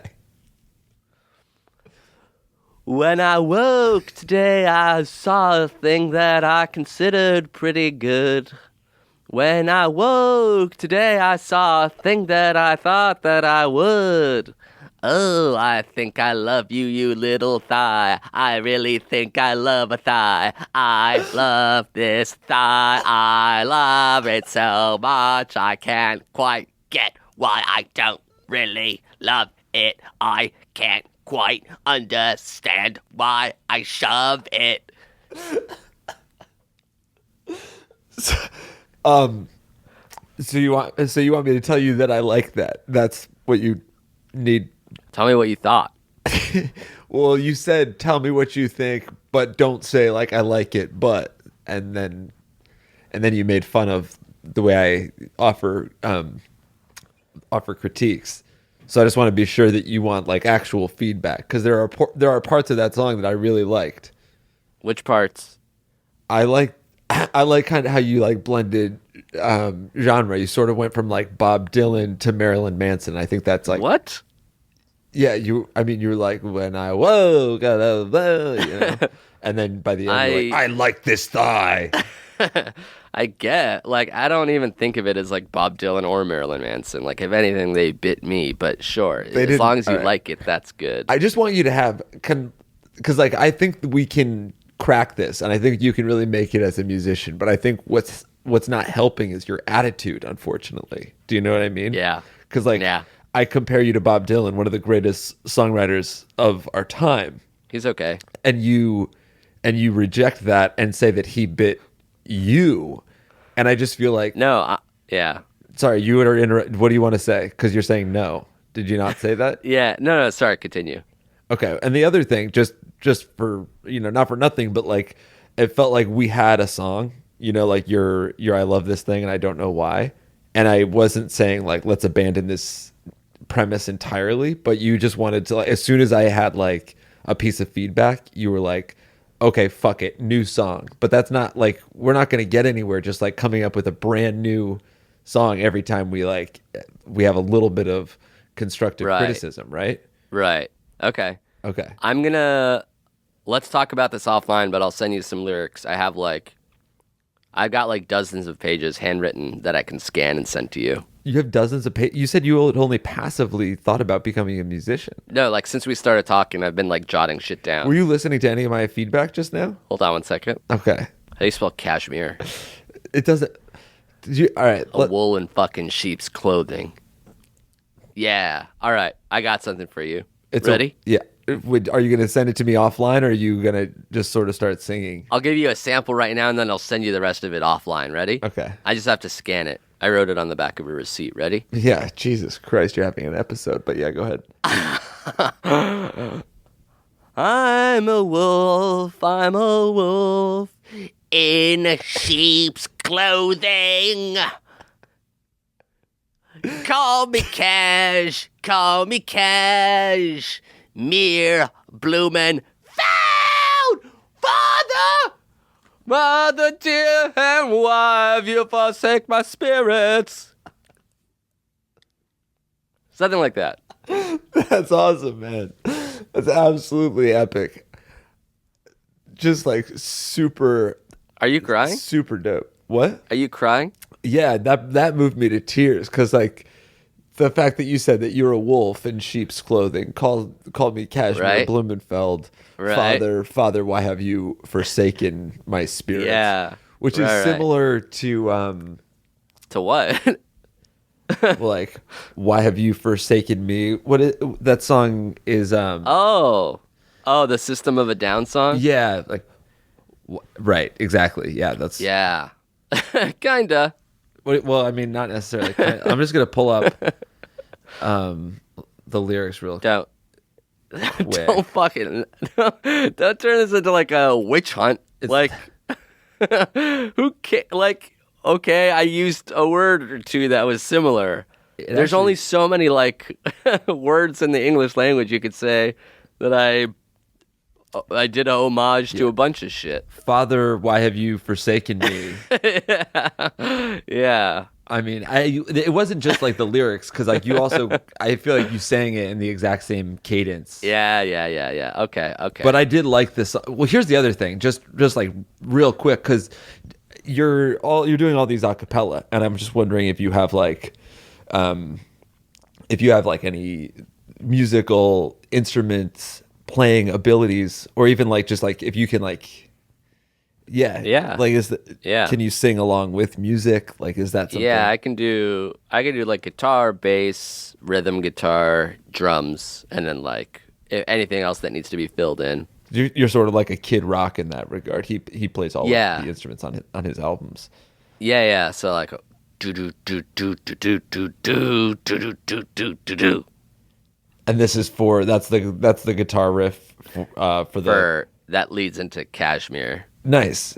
And I mean, on the day, I just want to be sure you can play the guitar. It wouldn't just be like the noises that you're making with the mouth. Yeah. I give you like power chords or whatever. Okay. Cool. All right. Yeah. So yeah, if you want to send me any of those lyrics, that'd be awesome. I don't have a pick.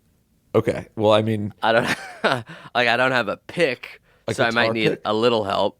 Yeah. If you know somebody. Well, when we were recording in the studio, like I think I'm willing to invest in this album, and I'll like book us some studio time they'll have they'll have instruments and they'll have picks. You won't have to bring any of that stuff. Okay. So yeah, well, maybe bring someone that as long as you can play all the instruments, I think that really. If I could focus on the singing, maybe you have somebody else there to do everything else. Okay. All right. Well, I mean, that's a little bit of a different investment because I will have to pay a musician if you can't do it. But that's fine. Yeah. I think we find somebody as long as you can. I mean, show them how you want it to sound because you said you knew how to play guitar and stuff. I'm kind of scared that I overstepped my bounds. Well, yeah. I guess I'm wondering why you don't have a pick. I oversold it to you for a second. Okay. Like, I don't know how to do that stuff. I don't know how, like, I've never even thought about music until you fucking brought it up like 9 minutes ago. And then but like, I'm excited to learn it. And then you furiously jotted all of your lyrics down onto a receipt that you plan to scan and send to me. But I'm trying to do it like left-handed, so it's like, it kind of looks like the scrawlings of a madman because I'm holding my computer with my right hand. I really shouldn't have even, like, I feel like a little bit bad because I feel like you took this super seriously. But like, I was like totally kidding. Your voice is really bad. That was like, it all stemmed from like a joke about how your voice sucked, and also like your lyrics were super super bad and really dumb, and like no, it's saying a lot to say that they were really stupid because you like stole them from some popular songs, but like even your choices of theft on the songs were bad. So like really across the board, just like so dumb and really bad. No, I was like fucking with you. Really? Yeah, because I did just get it sounds like your voice is breaking. You're maybe crying a little bit, and I just got an email from you. I have a fucking headache for a second. yeah, you have a headache for 1 second. I think I have like a little fucking headache. It sounds like you're gonna cry. Your email says, "Hey, these are the lyrics I just came up with. I think they're really something special. If you agree, I'm so excited for this project." And it's a scanned. Yeah, I guess you took it with your phone, but it's like a scanned receipt. Are you weeping? Take it with a fucking grain of salt, man. Actually, take it with a grain of assault. Okay. What do you think of that for a fucking title? That's not bad. It sounds sort of like a Sum 41 album or something, which is like take it with a grain of assault. Yeah.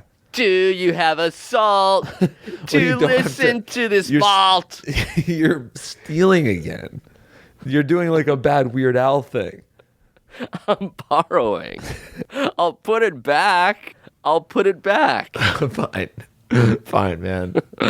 Anyway, thank you for that. I needed to like feel that a little bit, like the highs and the lows. Yeah. Like that's like, I feel like that's what rock and roll is all about. I guess so. But yeah, I mean, you're sort of just like screaming into a microphone out of time, stealing lines. It's not really rock and roll. It's sort of like.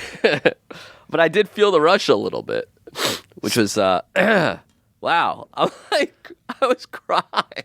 You were crying a lot.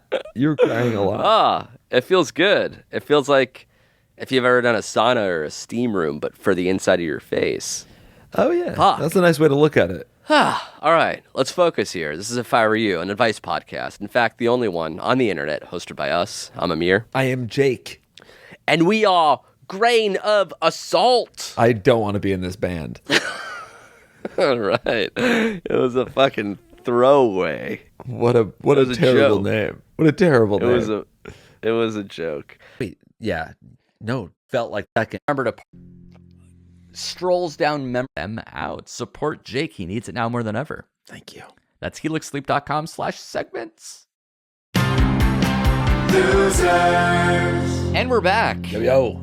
People like when we discuss strolls down memory lane. I love that. Talk about old college humor stories, potentially stories from our earlier 20s. Yeah. Back when we were of Sean Mendes' age. Yes, a spry Mendes. Yeah, you remembered a part of our lives where we were close to selling a television show. Yes. Not our TV show, the Jake and Amir pilot. Right. No, not which happened that. later. I think this was maybe our first thing. Is that possible? Maybe it was our second. Yeah. Yeah. Okay. Because we got kind of far along in the process. Yeah. I guess it was maybe the furthest I don't even know if it was the furthest we had ever gotten. It was just maybe like, it was so early And we got so far that it felt like the realest thing that ever happened. It was kind of like before we were jaded by the process and we were enamored by the process. Yeah, this you said was 2013. 2013. So I was 30 and you were 27 or 28 or something. Yeah, I think it was 20. Oh, wait, yeah.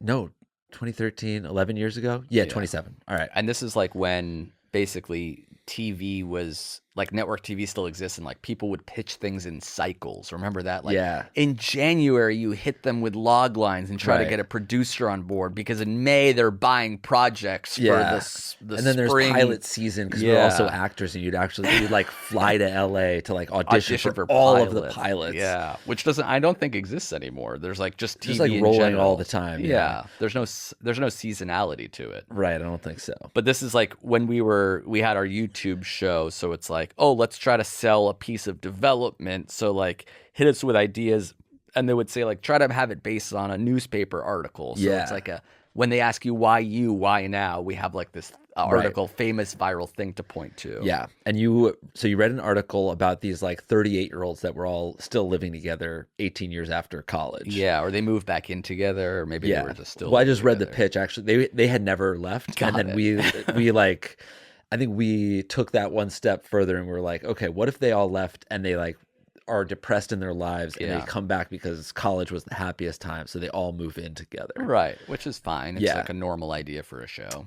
We called it Home Again. Great, because you can never go home again. We pitched it to Ben Stiller's production company, Red Hour. Yeah. We pitched it to a bunch of production companies. Yeah. So the first round of this like pilot pitching is you go around to all of the different production companies. And usually it's like a celebrity who has a production company. And then if any of those producers like it, then they say they'll develop it with you. Yeah. You're still not getting paid. Not but getting at the very paid. least, there's a famous person's company attached to your idea. Right. I like this idea. It's like an executive is like, I like this idea, and I might even tell Ben Stiller about it. Ben Stiller might know about it. So you'll write the script. Yep. I'll for give you free. notes. Yeah. For free. And then usually they had like some kind of deal with one of the networks. Or a studio, before the networks. Oh, right. So then once you get that script, you go and you pitch it to a studio. Yeah. Because the networks are like CBS, Fox, ABC, and NBC. Those are the four. Yeah. And then those people hear pitches not from production companies that we already had attached, but from studios. Yeah. Like Paramount or Warner Brothers. And did we get past network and we were going to pitch the studio? I think we were going to pitch the studio, but the studio was ABC, which was also the network. So it was a little two-for-one opportunity. Yeah. So we got the production company on board, which is still $0. And then you take that with them Chicken Little style to the next level.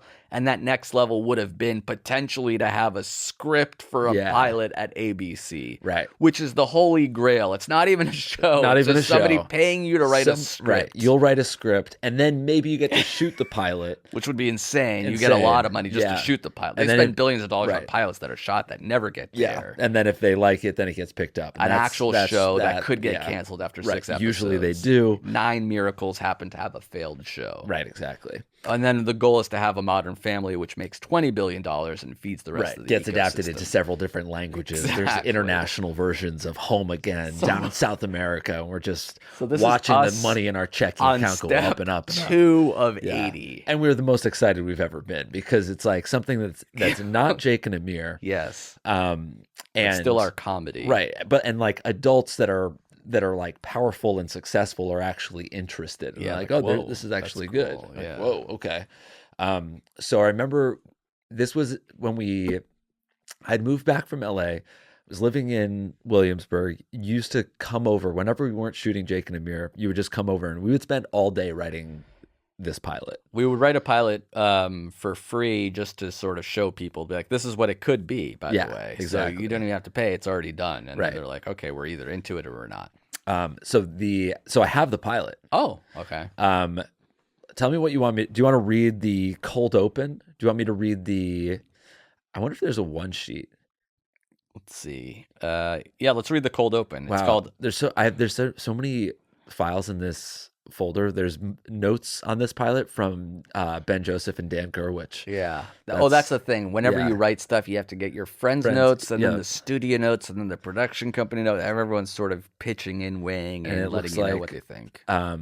Our manager and Pat gave notes on another round. Yeah, you're going to want to talk to Pat and There's our manager. draft 4. Yeah. Oh, Debbie, the producer, gave notes. Yeah, Debbie, who I really liked. I think she's still around making I love shows. Debbie. Yeah, I think she makes Pen 15. Great. She's killing it. Okay, so the premise for this show is that Amir and I play. I believe my name is Ryan, and yours is Phil. Okay. So Ryan is like a buttoned-up businessman. And Phil is his wacky best friend that doesn't have a job. And it's Ryan and Phil's idea to get all of their old friends to move back into their college house together. Okay. Okay. And the funny part about this process is, like, we pitched this to ABC Studios and it didn't end up happening. Next year, we could have pitched this idea, but it's like, no, that's an old idea. Yeah, It's they like, don't want the why? old idea. Nobody saw this idea. It's just as good as this random other one we're about to pitch. Where it's like, we want okay, your this new is an idea. ice cream store. Right. Like, that's a lot more timeless. Scoops. Yeah. Why is that any better than this? I think Scoops. Was Scoops after this or before? I think before. Yeah, because Scoops was way worse. It was a multicam. Yeah. It was like our version of Cheers, but an ice cream store. We'll read Scoops next time. Also developed with Debbie. So really? Shout out to Debbie. Yeah, she's the best. Okay. This is the cold open interior WorldCom Bank lobby. Ryan McCafferty, that's me. Yeah. 32, handsome, nice. Handsome, unhappy, in a power suit, exits the elevator of his investment banking firm. He is walking and talking with Mr. Thompson, a rich old white guy. So I'll be Ryan, you'll be Mr. Thompson. Okay. Mr. Thompson, hi. I was hoping to take Saturday and Sunday off this weekend. You just took a weekend off in February of 2009. You remember that? I remember everything, Ryan. You also took a lunch break in 08. It'll never happen again, sir. It's just that I'm moving tomorrow. Fine. Just make up for it next Christmas or funeral or something. Is your dad close to dying? I don't hope so. Fair enough. L'chaim, I'm going to start sprinting. See you Monday. And then Mr. Thompson sprints away. Ryan and Mr. Thompson exit the WorldCom lobby and are met with a chorus of boos from a throng of, Occupy Wall Street style. Nice. From a throng of angry protesters, Mr. Thompson takes off. He's really fast for an old guy. There he is. That's the guy that sits in his ivory tower shredding our tax dollars. We don't get your tax dollars. Sounds like this chicken wants some eggs. The crowd launches eggs at Ryan as he runs towards his car. A man in crowd gives chase and the protesters erupt in cheers. You jump into my car, Phil, and slam the door. Man in crowd. What is this? Wait, the protesters surround the car in a frenzy, rocking it back and forth. Man in crowd. Sorry, I know. Oh, interesting. Eggs, Phil? Really? Why eggs? Oh, so my character was in the crowd. Yeah, the man from the crowd dives in the passenger side. The protesters surround the car in a frenzy, rocking it back and forth. So you were the man in the crowd protesting me. Got it. Okay. Why eggs? Sorry. I know. The man in the crowd is Phil Feldman, 31, bearded, wiry, and slovenly and charming. Nice. We've been friends for 30 years. Phil Feldman is a really good name. Both of the PH. Yeah. It's stuff like this that makes me not want to move back in with you. Whoa, you can't pull out now. We're signing the papers this afternoon. You're not signing anything. I'm buying the house. I'm still involved. I'm the one who got the old roommates on board. I mean, buying back our college house was my idea. You see, this is the premise, and we know what it is in page 2. And you got egg on my casual Friday tie. Perfect. Casual Friday tie is good. Do you hear yourself? Casual Friday tie? You need a do-over. You've been miserable since we graduated college. I hate seeing you like this. Stop crying. I do enough of that myself in the break room between meetings. Also, sometimes quietly during meetings. But you need this too. You live in a tent. It's a yurt.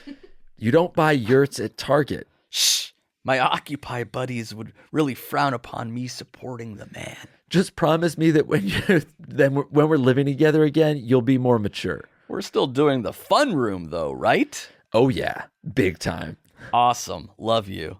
I'll be more mature, starting now. Just then, 2 protesters jump on the hood of Ryan's car. Dookie on the hood! Take a dookie on the hood! I'm sorry. Drop trow and drop a deuce. I'll pay for half the car wash, I swear. Through the protesters' bare legs, we see Ryan is disgusted while Phil is smiling eagerly. Smash cut to title, Home Again. This is fine. Yeah, This it's is like fine. as good as, if not better than, Young Sheldon. Definitely, I think it's better than Young Sheldon. It has to be better than Young Sheldon. And the pilot, we have to set up the premise. So there's some exposition that's getting which is a little forced in, cheesy and unfunny, there, but that's part of the jokes are TV. still fine. Yeah. If I saw this cold open, I wouldn't turn off the channel. No. I'd be like, okay, they made the most out of this. I probably, by the time it got to channel 7 at 8:30 p.m., it wouldn't be a guy taking a dump on a hood. Right. It would be like, I don't know, putting mayonnaise on the windshield. Yeah, exactly. Hawkaloogie. Yeah. Hawkaloogie. Exactly. And yeah, that's only on page. We're only on to page 4. But if TV still existed, like, I feel like we could repitch this. I don't know what the hell's going. Like, how are people pitching CBS shows nowadays? Well, I think they only come from people who have like 9 seasons of other shows. Right. So like So it's Chuck Lorre. Yeah, is I like, was on Men in Yeah. 2.5 Men for 12 years. And I Right. had this other show about Okay, let's do a couple. spin-off. There's a third broke girl. Yeah.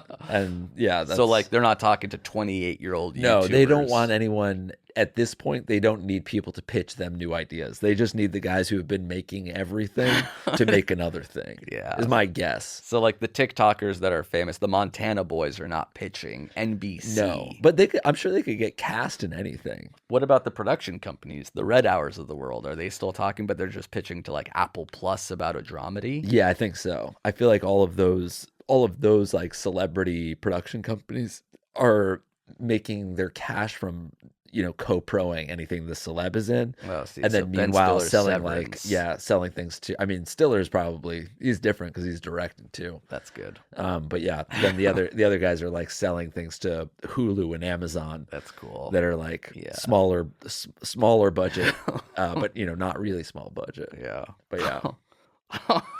It's only been 10 years since then. It feels like a completely different generation. Yeah, What's going to happen in 10 years? We should from have now? we should have Debbie on the show and just be like, "What's TV like now?" Can I have a job, ma'am? I'd really like to work for you as an intern. I don't know if I do want a job there. Red Hour? Or like in TV anymore. Oh, right. Like TV may or may not exist anymore. Yeah, I guess it'd be fun. It would be fun to just be a writer in a show that I knew was going to be Already picked up or existing. something. Yeah. Yeah, that's the other way to do it. It's like this person already went through the fucking minor miracles it took to make a show. Now I just get to be a part of it. Right, exactly. That's But then perfect. you're just an actor. You're Right. not a co-creator. Yeah, there's something fun about like creating your own show, but also that comes with all of the stress and hurdles and disappointment. Yeah. So it's kind of better to just be like checked out. Well, one of your friends does all of that, and they say, "Hey, will you write on my show?" Like, oh yeah, sure. Kind of like how Rose and UTK, our friends, are on Ghost, the number one sitcom on TV. Yeah, that's awesome. They figured it out. That just fell into their laps. I should be at the star of a show. I should be UTK. I don't know how to act, but I'll figure it out. You Yeah. just sort of say the lines and stand in a place. That's easy. It's better than easy. It's rich. All right. That's a good story. Yeah, let us know if you want us to read the rest of Act 1. What happens? What are the other characters? Do you remember? I think there's 2 other lady characters and 1 other guy. I Is there a believe it married was couple? Yeah, there's a couple that were so there's a married couple that we lived with, and we lived with them because I was dating the girl. And So now it's like she's my with somebody ex else. who married our other roommate. Oh, right. So and then there's also like a girl who used to be a big time gamer. Yeah. So now they come back. They're the 2 married people. I think that's like the love interest. It's like I still have feelings for this girl. I remember when coming up with ideas, they'd be like, it really only matters for the pilot because the rest of the show is 5 friends hanging out. Yeah, exactly. Like you have to like fucking back into create a Bible, a story. What's the Right. first story? So, and like, then it's why- like, and then it eventually dissolves into Friends, which is just 6 friends. Right. Friends got it. Friends and Seinfeld got it right. It's just like, oh, it's just people hanging out. Yeah. Like, awesome. Can we do that? No, there has to be a reason. And what's the reason you're writing it? What's the reason you guys are friends? Like the New Girl, which we studied as like a pilot sample. Yeah. It's like, okay, this show is about a new girl, but like by episode 2, she's not the new girl anymore. She's Right, just exactly. someone who lives Season with 6. friends. Yeah. She's just Zoe Deschanel. The next scene is it's Dennis and Miranda's apartment. That's the married couple. That's cool. the guys enter the apartment, which is tiny but immaculate. Miranda Cooper. 91 and racist to a fault. I mean, even a little is to a fault, right? All right, cool. She changed her diet. Is she consuming more leafy greens, more superfoods, maybe like a tenderized kale or like a lot of instead of just having avocado salads? So like she's just biting into an avocado. Had, like, really loud farts. I met girls that have really stinky farts. Yeah, stinky. Yeah. Which is definitely worse than loud. Yeah. I often think that my loudest farts are my least. I wonder what the correlation is between. This is why we need better scientists, because like they're fucking busy with this Why shit are that's silent not farts gonna like the smelliest and loud farts the exactly. least? Why is it? When, I know if it's online? a hot, silent little nugget that seeps out of me, I know that that's gonna smell so awful. Yeah. And if it's like a rumbling, then I'm just like, like boom, thunderous, boom, clap. It's not gonna be Boom, clap. Sound of my fart. Fart goes fart. That will not. There's a heatness to it. Those loud farts are not hot. Right. This is the scientist talking. So in conclusion, a medical conference. So the hotter the fart, the stinkier it shall be. Yeah, it's more of a heat but deadly rather than a silence. The hypothesis here, gentlemen. Save your questions to the end. Nobody's there. I've had a loud one that smelled. Okay, how was the heat on that? Okay. It was hot. I wasn't listening to the second part of your lecture, sir. This is a TED Talk. No questions during a TED Talk. Thank you. Okay, one more question, sir. You want to know my theory? Yeah. Try to stick with me here. Okay. Imagine, and everybody at home, if you're listening, close your eyes. And if you're driving, close them almost all the way. Right. You still need to keep a little bit of your eyes on the road. If you're driving, pull over. Yeah. Shut your eyes. Close your eyes. Your eyes really do need to be shut. Imagine your colon as a cylinder. Perhaps the cylinder of a paper towel, the inside of a paper towel tube. That's a huge hole. Yeah, so that's the cylinder, okay? That's from your lower intestines to your rectum. Okay. And it's filled with a combination of two things, like a lava lamp, gas and shit. All right. So what do you think would smell more? A colon filled to the brim with shit, except for the tiniest bit of gas, or a colon that's almost entirely gas with a little bit of shit? Oh, dude. Definitely the second one. Oh, my theory. The gas that's a minority in the tube of shit has been overwhelmed by the amount of fecal matter and methane, and that little amount of gas has trapped the aroma of an entire tube of shit. And even though it's a small amount, when it comes out, it is going to be a small one. It is going to be hot because the shit itself is your body temperature, 98.7 degrees. So those silent hot ones are the ones that have the highest concentration of the stinky odor. And the ones, conversely, the ones that's mostly gas, just air in your stomach, not necessarily stinky because there's not a lot of shit there. And those are the ones that come out thunderously and relatively cool because they're not heated up and absorbing the aroma of the shit in the tube. I did zone out for a little bit, to be sure. And I'll tell you what, I think you said the whole theory. Yeah. I said yeah. You know what, we finished, and then I zoned out for maybe 30 or 40 seconds, and you were just saying the exact same thing again. No, I said the opposite one. I was explaining tube A and tube B. I could have done tube A, you could have inferred what I meant by tube B, but I wanted to be absolutely clear. Okay. Yeah.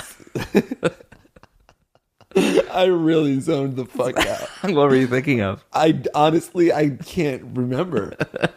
What was I even doing? This is what school was to me, dude. Doesn't matter how interesting the subject matter is. You were explaining farts. That's fun. It's unique. Like, if it's learning, I just shut off. I can't. Yeah, you can't handle knowledge. I don't want it. I don't want your life. I don't want your farts. So I don't know if there's any scientists on the phone. listen to this podcast. It seems like that's correct. I bet money on me being correct. Yeah, it does. It's definitely an interesting hypothesis to test. I agree that it sounds sound. Now, I will also submit that we have done nothing in this conversation to help this guy. Absolutely. We just sort of explained how you think parts work. Yeah. The science, as far as I know it to be, about silent but deadlies. I think we both say this guy can't mention anything. You can't bring it up. I mean, I don't think either of them are good. Feel like there are enough single people out there that they should. That's the dating pool. Yeah, but doesn't the pool also involve people who are just sitting on the edge, dipping their toes in, who are in a bad relationship? You know what? The pool's a wacky place. I don't even think it is a dating pool. I think it's a dating beach. Because the waves are rocky, the tide is strong, and there's a couple sexy lifeguards patrolling the area, don't you think? I don't know. I sort of got lost in the metaphor. Yeah, I think I just kind of want to go to the beach. Yeah. What do we do now that we're at near the 40-minute mark and we haven't taken our break yet? Do we need to take a break? We could just power through to the fourth question. Or we should just do a break and then end because breaks are kind of chill. Oh, that's nice. Yeah. Well, yeah. Do you have anything you want to talk about on this break? Yeah, let's do a little breaky break. Before we have to go, I think. Oh, here's a funny thing that happened to me in basketball today. Oh. I play basketball with a bunch of. That's cool. Yeah, basketball is cool, but with a bunch of 11-year-olds. Yeah, at an elementary school. And nobody's really good, but I'm not really good either, so it works out. But everybody's, the locals there are all pretty cool because, they play basketball and they're cool or whatever. Cool high schoolers, cool college kids. So I'm always trying to be a little bit cooler than I am.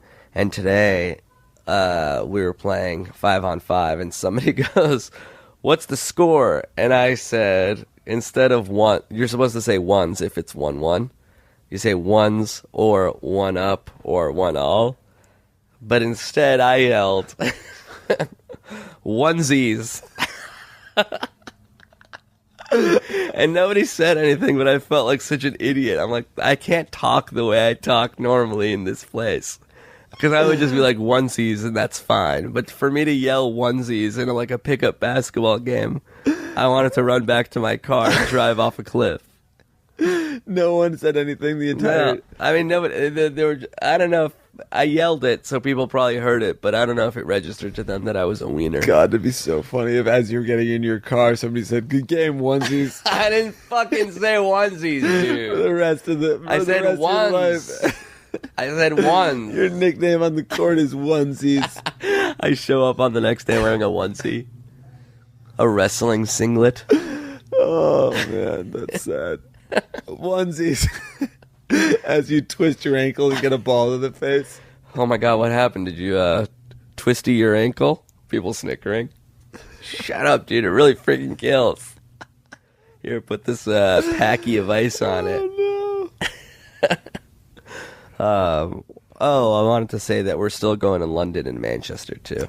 Like Aaron said, something starting organically. Like everyone just starts speaking in a certain way or, I don't know, doing a fun accent. Doing a fun accent. I think you need to start hanging out with non-comedy people. Yeah. What's more fun than this? Boo. Game nights are kind of a delicate tightrope act for me. You were thrown out of a game night recently. Yeah, I was playing Mafia at my girlfriend's friend's house. You can say you brought a gun. I might as well. I should have brought a gun. Mafia. Pinstripe suit. Had I brought a With gun, Tommy gun, they would have yelled at me less if I brought the gun. They were just genuinely mad because I messed it up. We don't have to relive that. No, I'd love to hear you. Okay, basically, I accused someone of being a doctor. No, I told the crowd that I was the doctor. I accused someone of being a mafia, and he's like, "No, I'm not the mafia." I'm like, "Yeah, right." And he's like, "I'm not. I'm the doctor." I'm like, "You're just saying that to act like you're important, that we shouldn't kill you." Yeah. And he's like, "No, I am the doctor. How would you know I'm not the doctor?" And I said, "Because I'm the doctor." And then everyone believed me. I wasn't the doctor. Mm-hmm. They all killed him. He was the doctor. And he got genuinely mad at me. Why would you do that? Why would you lie? Why would you accuse? That's what I said. The game is all lies. Jake's on my side. Some people are against me. I'm against you. I'm against Feel free you, to yeah. speak up. I think it I was shouldn't really have done messed that. up. What you Were you a not even in the game? Were you a townsperson with no role? That's right. Yeah, you're just an agent of chaos at that point. See, that's what I don't understand, but that's definitely what he thought. He's like, if you're a townsperson with no role, you have no business saying that. I'm like, why? We're all just accusing people of he's shit. acting like he actually went to medical school. He really thought he was a doctor. A super fun thing to do if you're rich as hell is to buy multiple copies of Werewolf.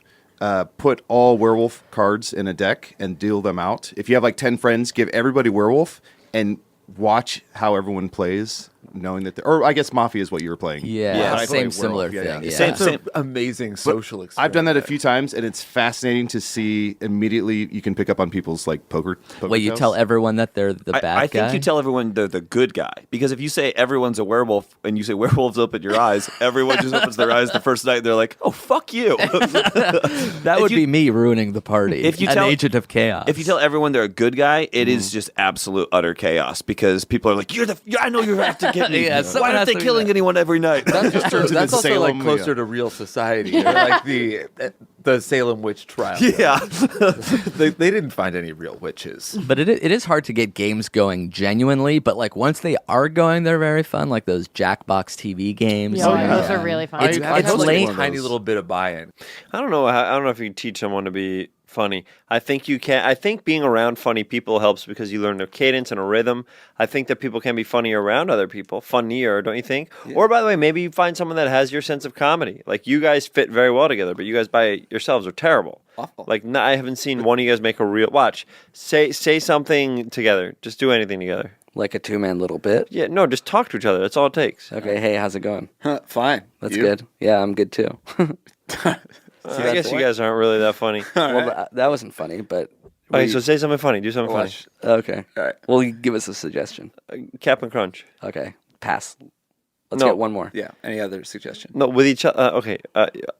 Jake, you're selling Amir a laptop. That's I would funny. never. That's really funny, It actually. would be more like you selling me. Let's do you selling me Captain Crunch. Okay. All right.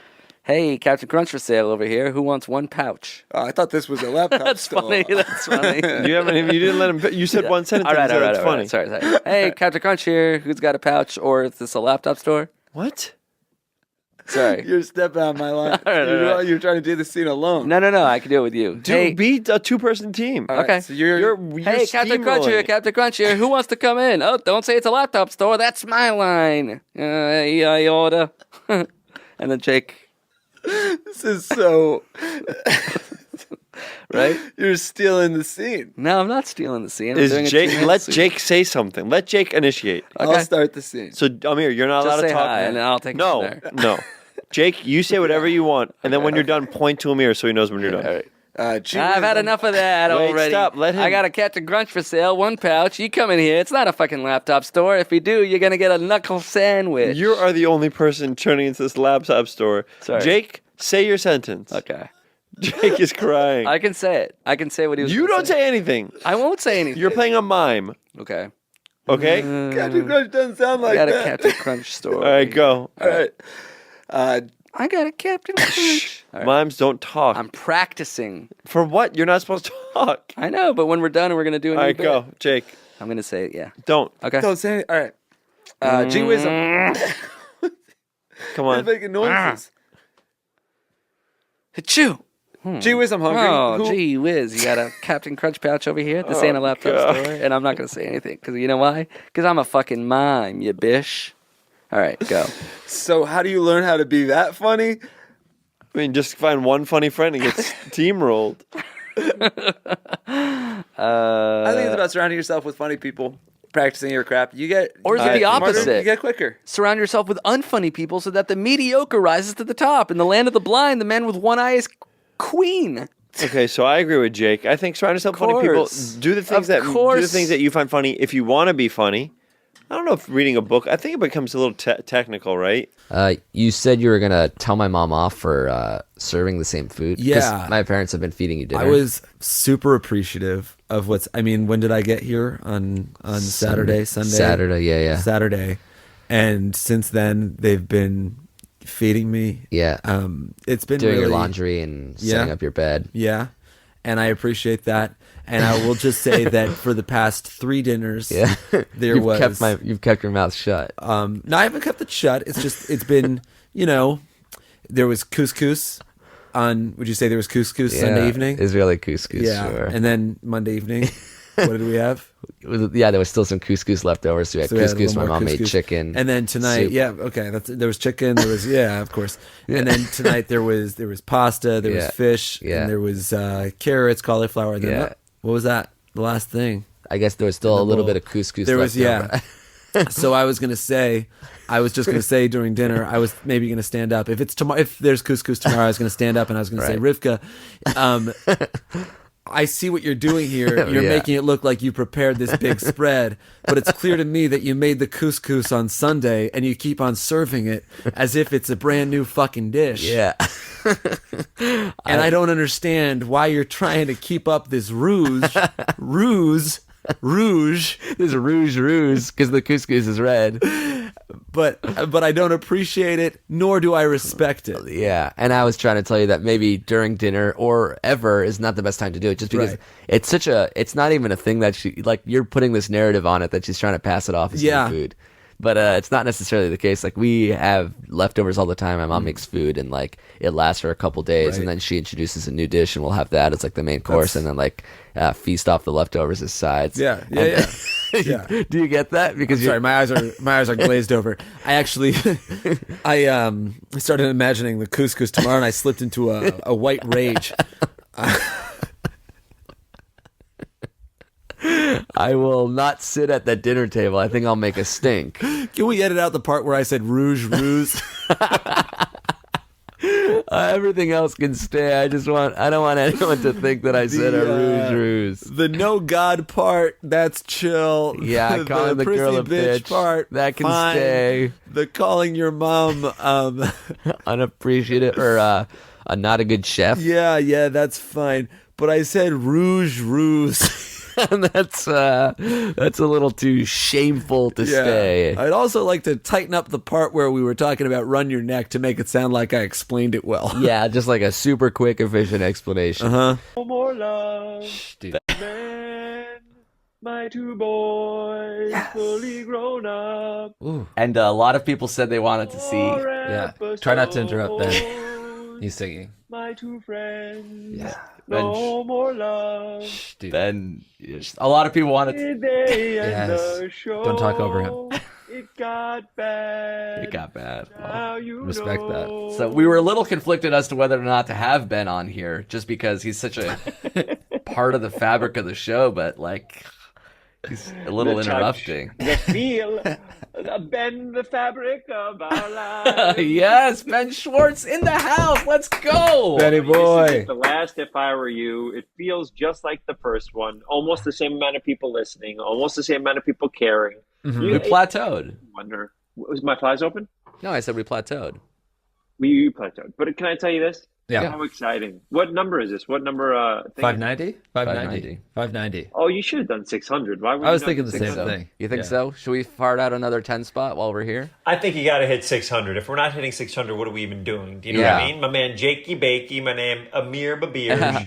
What do you guys think you're going to do after this? You've hit the pinnacle. You've hit 590, the number everybody's trying to hope to hit. Now what do you do? Well, 590 was the goal going into it. We said 10 years ago when you were first on the show. We want to get to 590. 590. We did that. Yeah.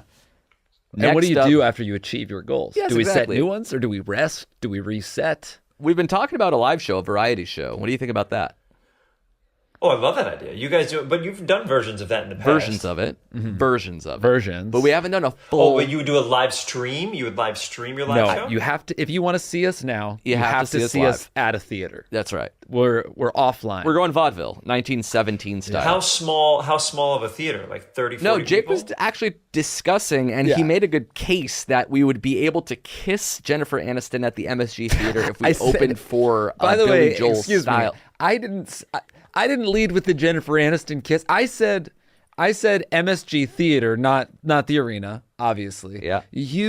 You brought up kissing Aniston. I thought that came green up room. organically between us in the It was not conversation. organic. You really. How would you kiss Aniston? Is it a quick peck because you guys are friends? That it's something on the cheek, or is it She's more of visiting a very a Bruce sensual... or a Billy in the green room, Right. and I'm there having had shrimp, and then she says hello to me, and I say and hello. Right, and it's weird if he doesn't. And you're wait you a run second. into Jen Aniston, you Just- want to pretend like you guys run in the same circles. You can't be like, "Oh my God, Miss Aniston." You have I'm to say, such a big "Oh," fan. you have to say, "Jen, it's so good to see you." Kiss on the cheek, kiss on the other cheek. Yeah, kind of European style. And this is the Amir. confidence.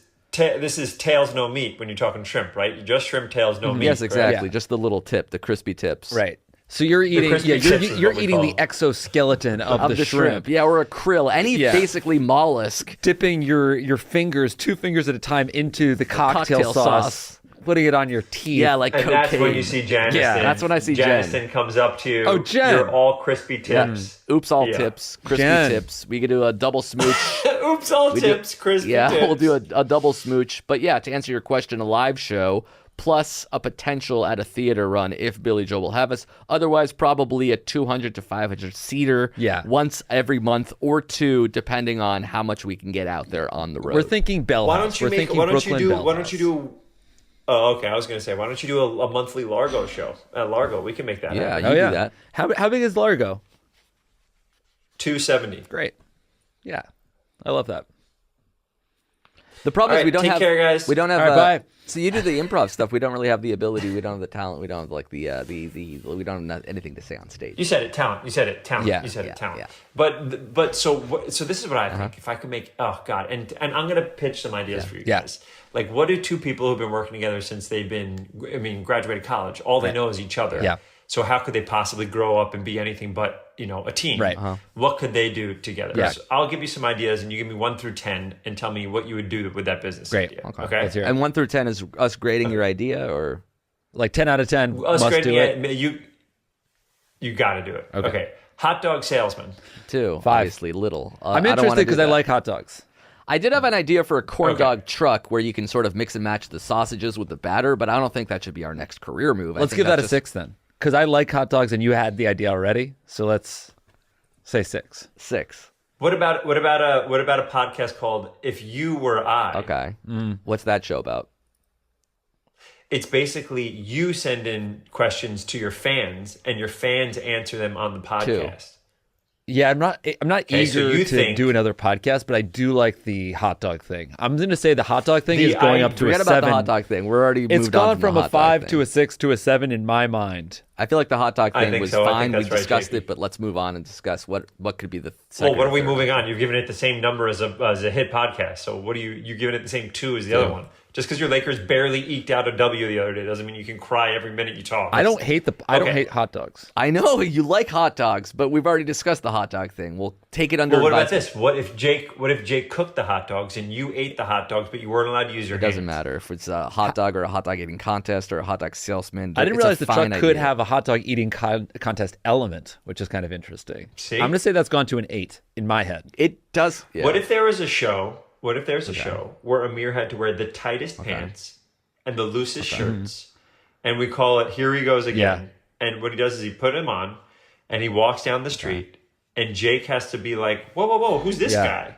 And like try to draw attention to him to see if he can like sell new styles. What do we think That's about fun. that? What would people be eating at the craft service table as we're shooting that? Because I mean, this is a blind pitch, but maybe Yeah, hot dogs. I don't hate that. You guys love fucking hot dogs. The show idea, was that even a show, or you just want me to walk down the street? Who's and this have guy? Jake Is that what say- it was? Who's this guy? Is that a podcast? That's great. Who's this you're guy? wearing Yeah, loose you're shirt, wearing tight jeggings pants. and a nightgown. Is this video? Is this for video, or you're just saying I walk down the street wearing a certain style? It's whatever you want it to be. Honestly, I just need you to walk down that street with tight pants and a loose Yeah. shirt. What are what's on the feet? Is that like a jelly sandal type thing? It's a pair of shorts. He's wearing a pair of shorts on his feet. It's interesting to me if there's a hot dog element. Why? It doesn't matter. What do you guys? Let's be real. Can we be real for a Sure. second? What will you miss about this? Will you guys not be able to see each other as much now that you're not doing this? No, I think you won't be able to talk I'll miss as much? the feedback. I think we'll talk to each other just as much. I feel like I'll just miss the feedback from the fans because like they're the ones that are going to be missing out. They're the ones who are not going to be able to see So us. give me your email. Give me your email. Give me your email now, and they'll be able to tell you whatever you want. They can give you feedback for the rest of your life. Should we say your email? I know it. No, Your it doesn't personal matter. email? I know too. I emailed you just like 2 minutes ago. Why don't we shout out his email? Okay. Big top, small bot at gmail. hotdogboy@aol.net. Yum, yum, yum. Eat up those doggies at Yahoo. Honestly, what we're most excited about .com. is being offline, it seems like, is the idea of a live show where we don't have to deal with the production elements of recording and distribution. It's like, if you want to see us, you have to see us IRL. Analog. I'm You guys off know you Twitter. I'm off own a Instagram. podcast I'm network. just in a what? fucking theater. You own a podcast network. You said the thing I'm trying not to deal with is the thing that your job Yeah, is. that's true. And it's sort of, we contain multitudes that way. What about Jake and Amir IRL? IRL. Jake and TRL, but it's IRL. Well, it'd be JNA IRL. Gerald. Yes. Yes. Gyral. Yes, exactly. And to see us, you have to Do you to guys see it know to what's believe the it. funniest thing? What's the funniest thing that's happened on this show? Today's episode? Can you remember both of you guys without looking at the other thing? What's the where you're like, oh my god, this made me laugh harder than any? We've done 590 episodes. This is the moment that made me laugh harder than anything else. Or do all the moments mesh into each other so much that you don't care about anything? Laughing anymore? so hard that we cried. We've definitely done that. But I don't remember what it was. Yeah. I haven't laughed genuinely on this show since 2014. I'm trying to remember when the last time that we also laughed so hard. You just laughed 2 Laughing seconds when I so- said you're a little boy that wants to eat It dogs. was performative. I When wonder you- if like maybe like in the old episodes, like one of the bits or I guess like when you characters. did your freestyle rap from when you were like 12. Oh, yeah, my yeah, dad's yeah. a gyno and your You're a dad's a rhino? rhino. I was Yeah. laughing really hard. when you That's explained funny. that. But that was recent, and I don't know if that's like the hardest I ever laughed during the show. I've Yeah. like thrown up from laughing during this show. Yeah, there was a point where like you were drinking something, you thought you were gonna puke. Yeah, but I can't like I remember couldn't what that breathe. was. I don't remember haven't what it was. smiled genuinely on this program since probably the first 10 episodes. Yeah, right. But you're going through Wow. your own shit. Yes. You're going through a really dark time. Yeah, since 2013. Yeah. Since late 2013 Since until late 2023. Yeah. Yeah. It's been a hard decade. It's been a crazy decade. My 30s, my entire 30s was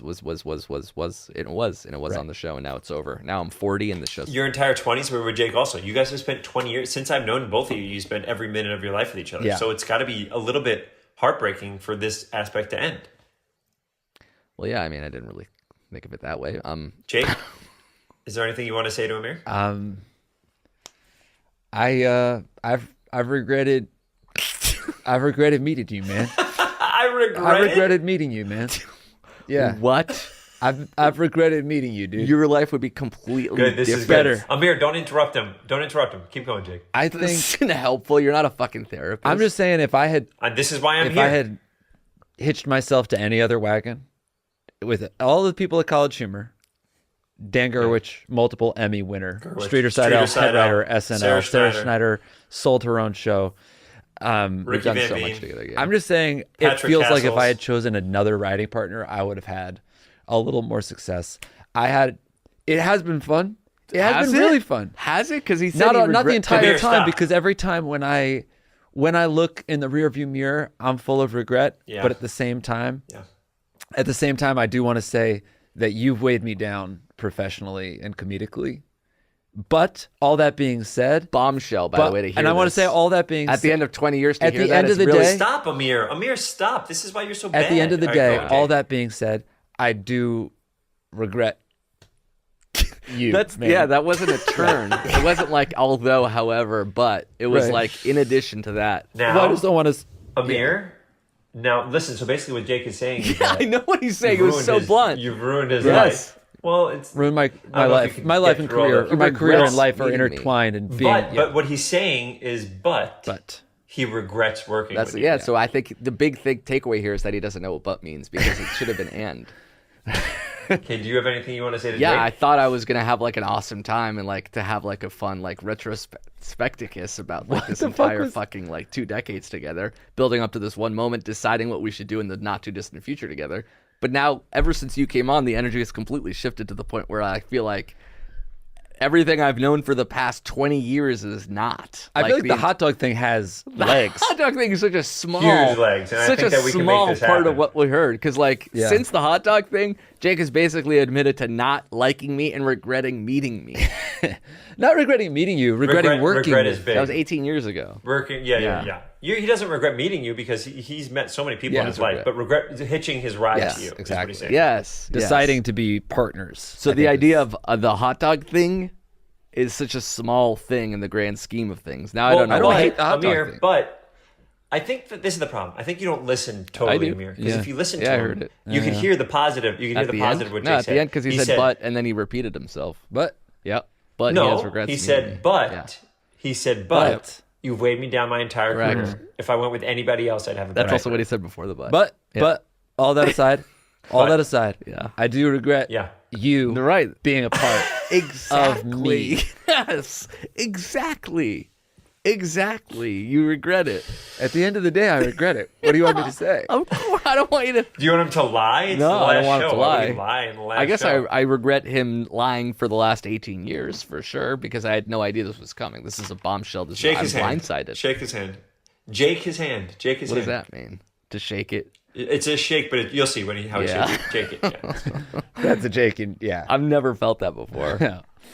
Have you jaked his hand before? It's your first time you're ever actually seeing Jake for the first time because he's being You're an honest. with agent you of for the first time. chaos. You sowed an entire decade's worth of discord in the last 9 minutes of being on the What's show. your name, by the way? Me? I got a very normal name. Go ahead and introduce yourself. Why would I have to introduce it? It's like saying if my name was just it's a normal name. I don't have to say what my name is. Yeah, it doesn't matter. Just, casually mention it. What do you want? You want the first one or the second one? Yeah, you can do both. Second one, your first one. You mean your last name? Your the full second name. one. Yeah, just Your say your full full name. name. Just Both of them are normal, so it doesn't even Right. matter. Just imagine anybody's normal right, name. like That's a what Bob it is. Johnson, Exactly. or a Ron Thompson, Yeah. or something like. Very similar to those Okay. two, but it's like my Yeah, name. it's your personal my name. Yeah. So feel free to. So we don't even have to get into it. We Well, got even it. people that have normal names would say them when prompted. I feel And we should like, so- introduce you. Yeah, we so should like introduce it's important for us to say what your name is. Yeah. All right, then just introduce me. Okay. Yeah. Do you know my name? I thought I did, but it sounds like you're. Yeah, It's a completely bizarre name by the fact that you're refusing to even say. I'm so sorry. Are you talking about my name? You want to know what my name is? So we're Jake and Amir, and we're here with. My normal name. Exactly. You would say it then. You would Yes. say it then when I point to you. Yeah. Oh, point Yeah. to me. Sorry, I didn't even know. We are Go. Jake and Amir. Yeah. We are here with. Lazarus Sherpant. Huh? Lazarus. Lazarus Sherpant. Sherpant. Pleasure to meet you. That's what you- Lazarus Sherpant. You set that up as the most normal name, but those two things were. I've never heard those noises before. Sherpant? What are you talking about? Lazarus Sherpant? Lazarus Sherpant. First name Lazarus? The whole first name is Lazarus So there's a Sherpant. last name in Last addition name to all is- that? You asked. You want Lazarus Sherpant? Well, we said is first my and first last. name. Lazarus Okay. Sherpant. Yeah, well, do you want Lazarus to know my last name? Sherpant. It's even more normal than the first Yeah. name. I really hope so because that's insane, Lazarus Sherpant. It has to be more normal than your first name. What's your last name? By the way, you did say you had It's a normal a first and normal- last name, so yeah. Yeah, so we're good. Do we even need to get I'm into it? curious what it is now because I thought I was expecting a Sam or a Sean, and I heard Lazarus Sherpant. That's exactly what it is. No, it's not. That's exactly what it is. That's It the sounds first like name. it gave you the Very idea. similar. It's very similar to Sam Okay. or Sean. As a last name? Lazarus Sherpant. Charbalite Cramp. Hyphenated? Yes. Yes, and your dad was one of them, your mom was the other. How is that similar to Sean? No, that's the first half, then a hyphen. Charbaline Krantz, hyphen, doorknob. So I'm say the whole sorry. thing. Lazarus Krantz. Lazarus Yeah, Sherpant. First name, last name? Cran something? I already forgot, honestly. go. Doorknob? Doorknob. Yeah. Doorknob. Crandallin doorknob? Yeah. This has got to be your 20th appearance on our show. Mm-hmm. Never heard that name before in my entire life. Maybe ask more Check questions. out his IMDb. Maybe that's why Jake Check out hates his you. IMDb. Holy shit, he changed it. Lazarus Sherpant. Sherpant Crandallin doorknob. is going to be on fucking Renfield. How dope is that? Wait, so when will I ever be able to do bits with you guys again in a public manner? I guess it's over. Well, that you'll was- that's come to the our variety show. live show. You'll be a part of our Never. I literally would never Yeah. come to your live show. What am I going to do at your live sell show? hot dogs. Oh man. All right. All right. I'm sad. This makes me sad, guys. It means that Jake probably won't be in LA as much either. I'll still be in LA a lot. Well, maybe less. Cool. Maybe less. Yeah. I bet. Yeah, way I bet less. way less. I'll see you sometime, man. I guess I can zoom with you. And what about you, Amir? Does that just leave you by yourself? Well, I have all my other, all the other shit that I'm working on. Yeah, what? I'm working on. Jake has the Dungeons and Dragons show. Yeah, it's hugely popular. He's touring like different countries. And I'm trying to do a comic book thing next year. Graphic. You're drawing a comic book? No, I don't know how to draw, but I'm thinking of graphic novel ideas for. You're trying to do one next year? I'm trying to think of ideas for a graphic novel next year. All right, what's an idea? We can tell you if you're on the right path. Well, it's kind of ironic, so I don't know if you like dark, ironic themes. I love dark stuff. Yeah, of course. So it's like a kid who's turning into a boy, like a bar mitzvah style man or transition. A kid turning coming into of a age boy? A kid who's turning into a boy? That's not what a bar mitzvah And is. then finally, Bar mitzvah is a boy turning into a man, right? that's not a bad idea. And then Kid turning into a boy is... A kid turning into a boy is the same thing. Right. So the entire thing is sort of an allegory for a bar mitzvah. So you have to read from the Torah in order to become a man, or in my case, Is a this kid a to religious boy. text? Like, What's that? Sorry, It has religious overtones, and then it takes place in like a fictionalized Chicago. Okay. So it's kind of like bar mitzvah meets Chicago style, not with music, because when it comes to graphic novels, it has to be like very visual and not like you can't hear anything. I wonder what you're going to look like in 2 years. In my head, it's terrible. I think you're going to look terrible in 2 years. I think this is going to be a big moment in your life where you just crash. I don't feel like I've aged that. Thanks for saying that, Ben. Why? Of I course. just think his insight is useful. Of course. It's helpful to hear things. It's I feel helpful like I to look mostly the same. That's some really nice Ben insight, which I think is valuable, and that's something that I'll really miss. How is the Dungeons and Dragons podcast going, I thought Jake? it was as big as it could possibly get, but it keeps on growing. It's so That's awesome It's to hear. exciting. That's really It's cool. thrilling. Just got back from Australia. So We're basically, this planning another child, world this tour for next year. this teenager, this Yeah. 12-year-old. So yeah, exciting it's This child, this kid yes, boy. this kid boy, which is the name of the show. Or sorry, graphic You say there's going to novel. be Torah text in the graphic novel? In the background. So like there's going to be like little imagery that like, oh my god, is that a fucking wallpaper or is it my Torah portion? Style graphic art. And then Ben, do you remember from your bar mitzvah you can't touch the Torah, you have to use a yad? Like Yeah, you have to use the yes, pointer exactly. thing. So that pointer thing is his actual hand. That yad, which means hand or arm in Hebrew, is his yad, is his hand. Well, thanks so much for Of having me course, on, thank everybody. you so much for coming by. So good to see you, Ben. And if you have I anything can't to tell you how plug, excited- whether it's Renfield, your Radio City Music Hall show, a lot of exciting things Oh coming yeah, up. I do actually. Can we? So I'm going on tour. Ben Schwartz and Friends, my improv show is going on tour. We're playing Radio City Music Hall in New York, a 6,000 person venue, the first long form improviser ever to do that, or I think first improviser ever to headline that. Holy theater. shit. Huge. But also, we're coming to Toronto. We're coming to England. You go to rejectedjokes.com and all those dates are there. It's very, very You have a exciting. whole But tour. it's not about plugging. I don't want to plug. Yeah. This isn't No, about it's not about plugging. you. It's about This is about saying goodbye to two of my close We'll still friends. talk. Saying goodbye to their friendship. hang out. Saying goodbye to their creative I think opportunities. so. I think we'll still be And together. saying goodbye to Amir's career. No the end way. of a I career. feel like I'm It's now. the end of a career, and It's I an think that's exciting pretty moment cool. for me. I think I'm excited by it because I now feel like I have It's this thing fun that's to like hanging over. celebrate- Sorry, you're talking so fast. It's fun to Amir, you're celebrate. talking so fast. And I feel like the Jewish comic thing that you have going is It's not just Jewish, but yeah, I can understand where you are coming from because you sort of cut me off in the middle of the description. But it does encompass an entire coming of age sort of theme. So it's not just about the yad. and Jewish it's not kid just about, boy is kind of interesting. Really, Jewish kid boy. I like could Jewish sink my kid teeth boy. into something like Yeah, that. and I think you should. And thank you, Ben, for coming on for. Damn. Oh, for this is gracing an us with honor your of mine. presence. I would never miss the last one. I was here for number 100. I think I was here for number 500. Yeah. Mm-hmm. How many times do you think I've been on the show? I'd probably drop by more than a couple times. Between the live shows and the shows that 10, you come by and the shows that you've interrupted. 15. There was an episode where it was just me and you, remember? Where was I? Yeah, you were sick. Remember, we went to my little room in my apartment, and you were so sick. Yeah, you faced. That was before everybody got COVID, though. And you were so like attuned to not getting sick that you actually faced away from me during the show. Did And you it was get one sick of the best afterwards? shows. People said, Jake, it was one of the best shows. Yeah, I think I did. Yeah. because Amir in the same said room. Amir literally licked his finger and put his finger in my gum. Yeah. And said gum alert. Yeah. That was like a thing he did. That was before we were recording video, so we didn't really get to see that. Yeah, we didn't even need to see it. Yeah. That is a lost episode. It must still be online. We can listen to it today. For sure. Actually, let's listen to How it. long have we been doing this? 10 years. How long have we been friends? How do you think we met in 2004? No, No. 2007. 2007, yeah. I think 2007. 2007. So 17 years, 18 years, 17 years, 18 years, 16 Wow. years. Even no matter what number is the right one, it's a lot. It's a lot. Yeah. Because new friends become old over time, which is sort of brings me back to Jewish Kid Boy. And I think he's out, which is fine. It actually makes sense for him to leave like that. Wow. Because he In a doesn't need to. huff. He didn't want to hear any spoilers. Right. Yeah. It was That's sad for good. him to be now he wants to have it in his imagination how it could possibly Yeah. go, and he didn't want to hear. That is the way it should have ended. It should have ended, and Yeah. it did end that way. And that was Ben Schwartz, everybody. Thanks, Ben. I guess we could take these off. Okay, that's it. We have nothing else to discuss, nothing else to say. We've waxed and waned philosophical. Yeah. We've reminisced.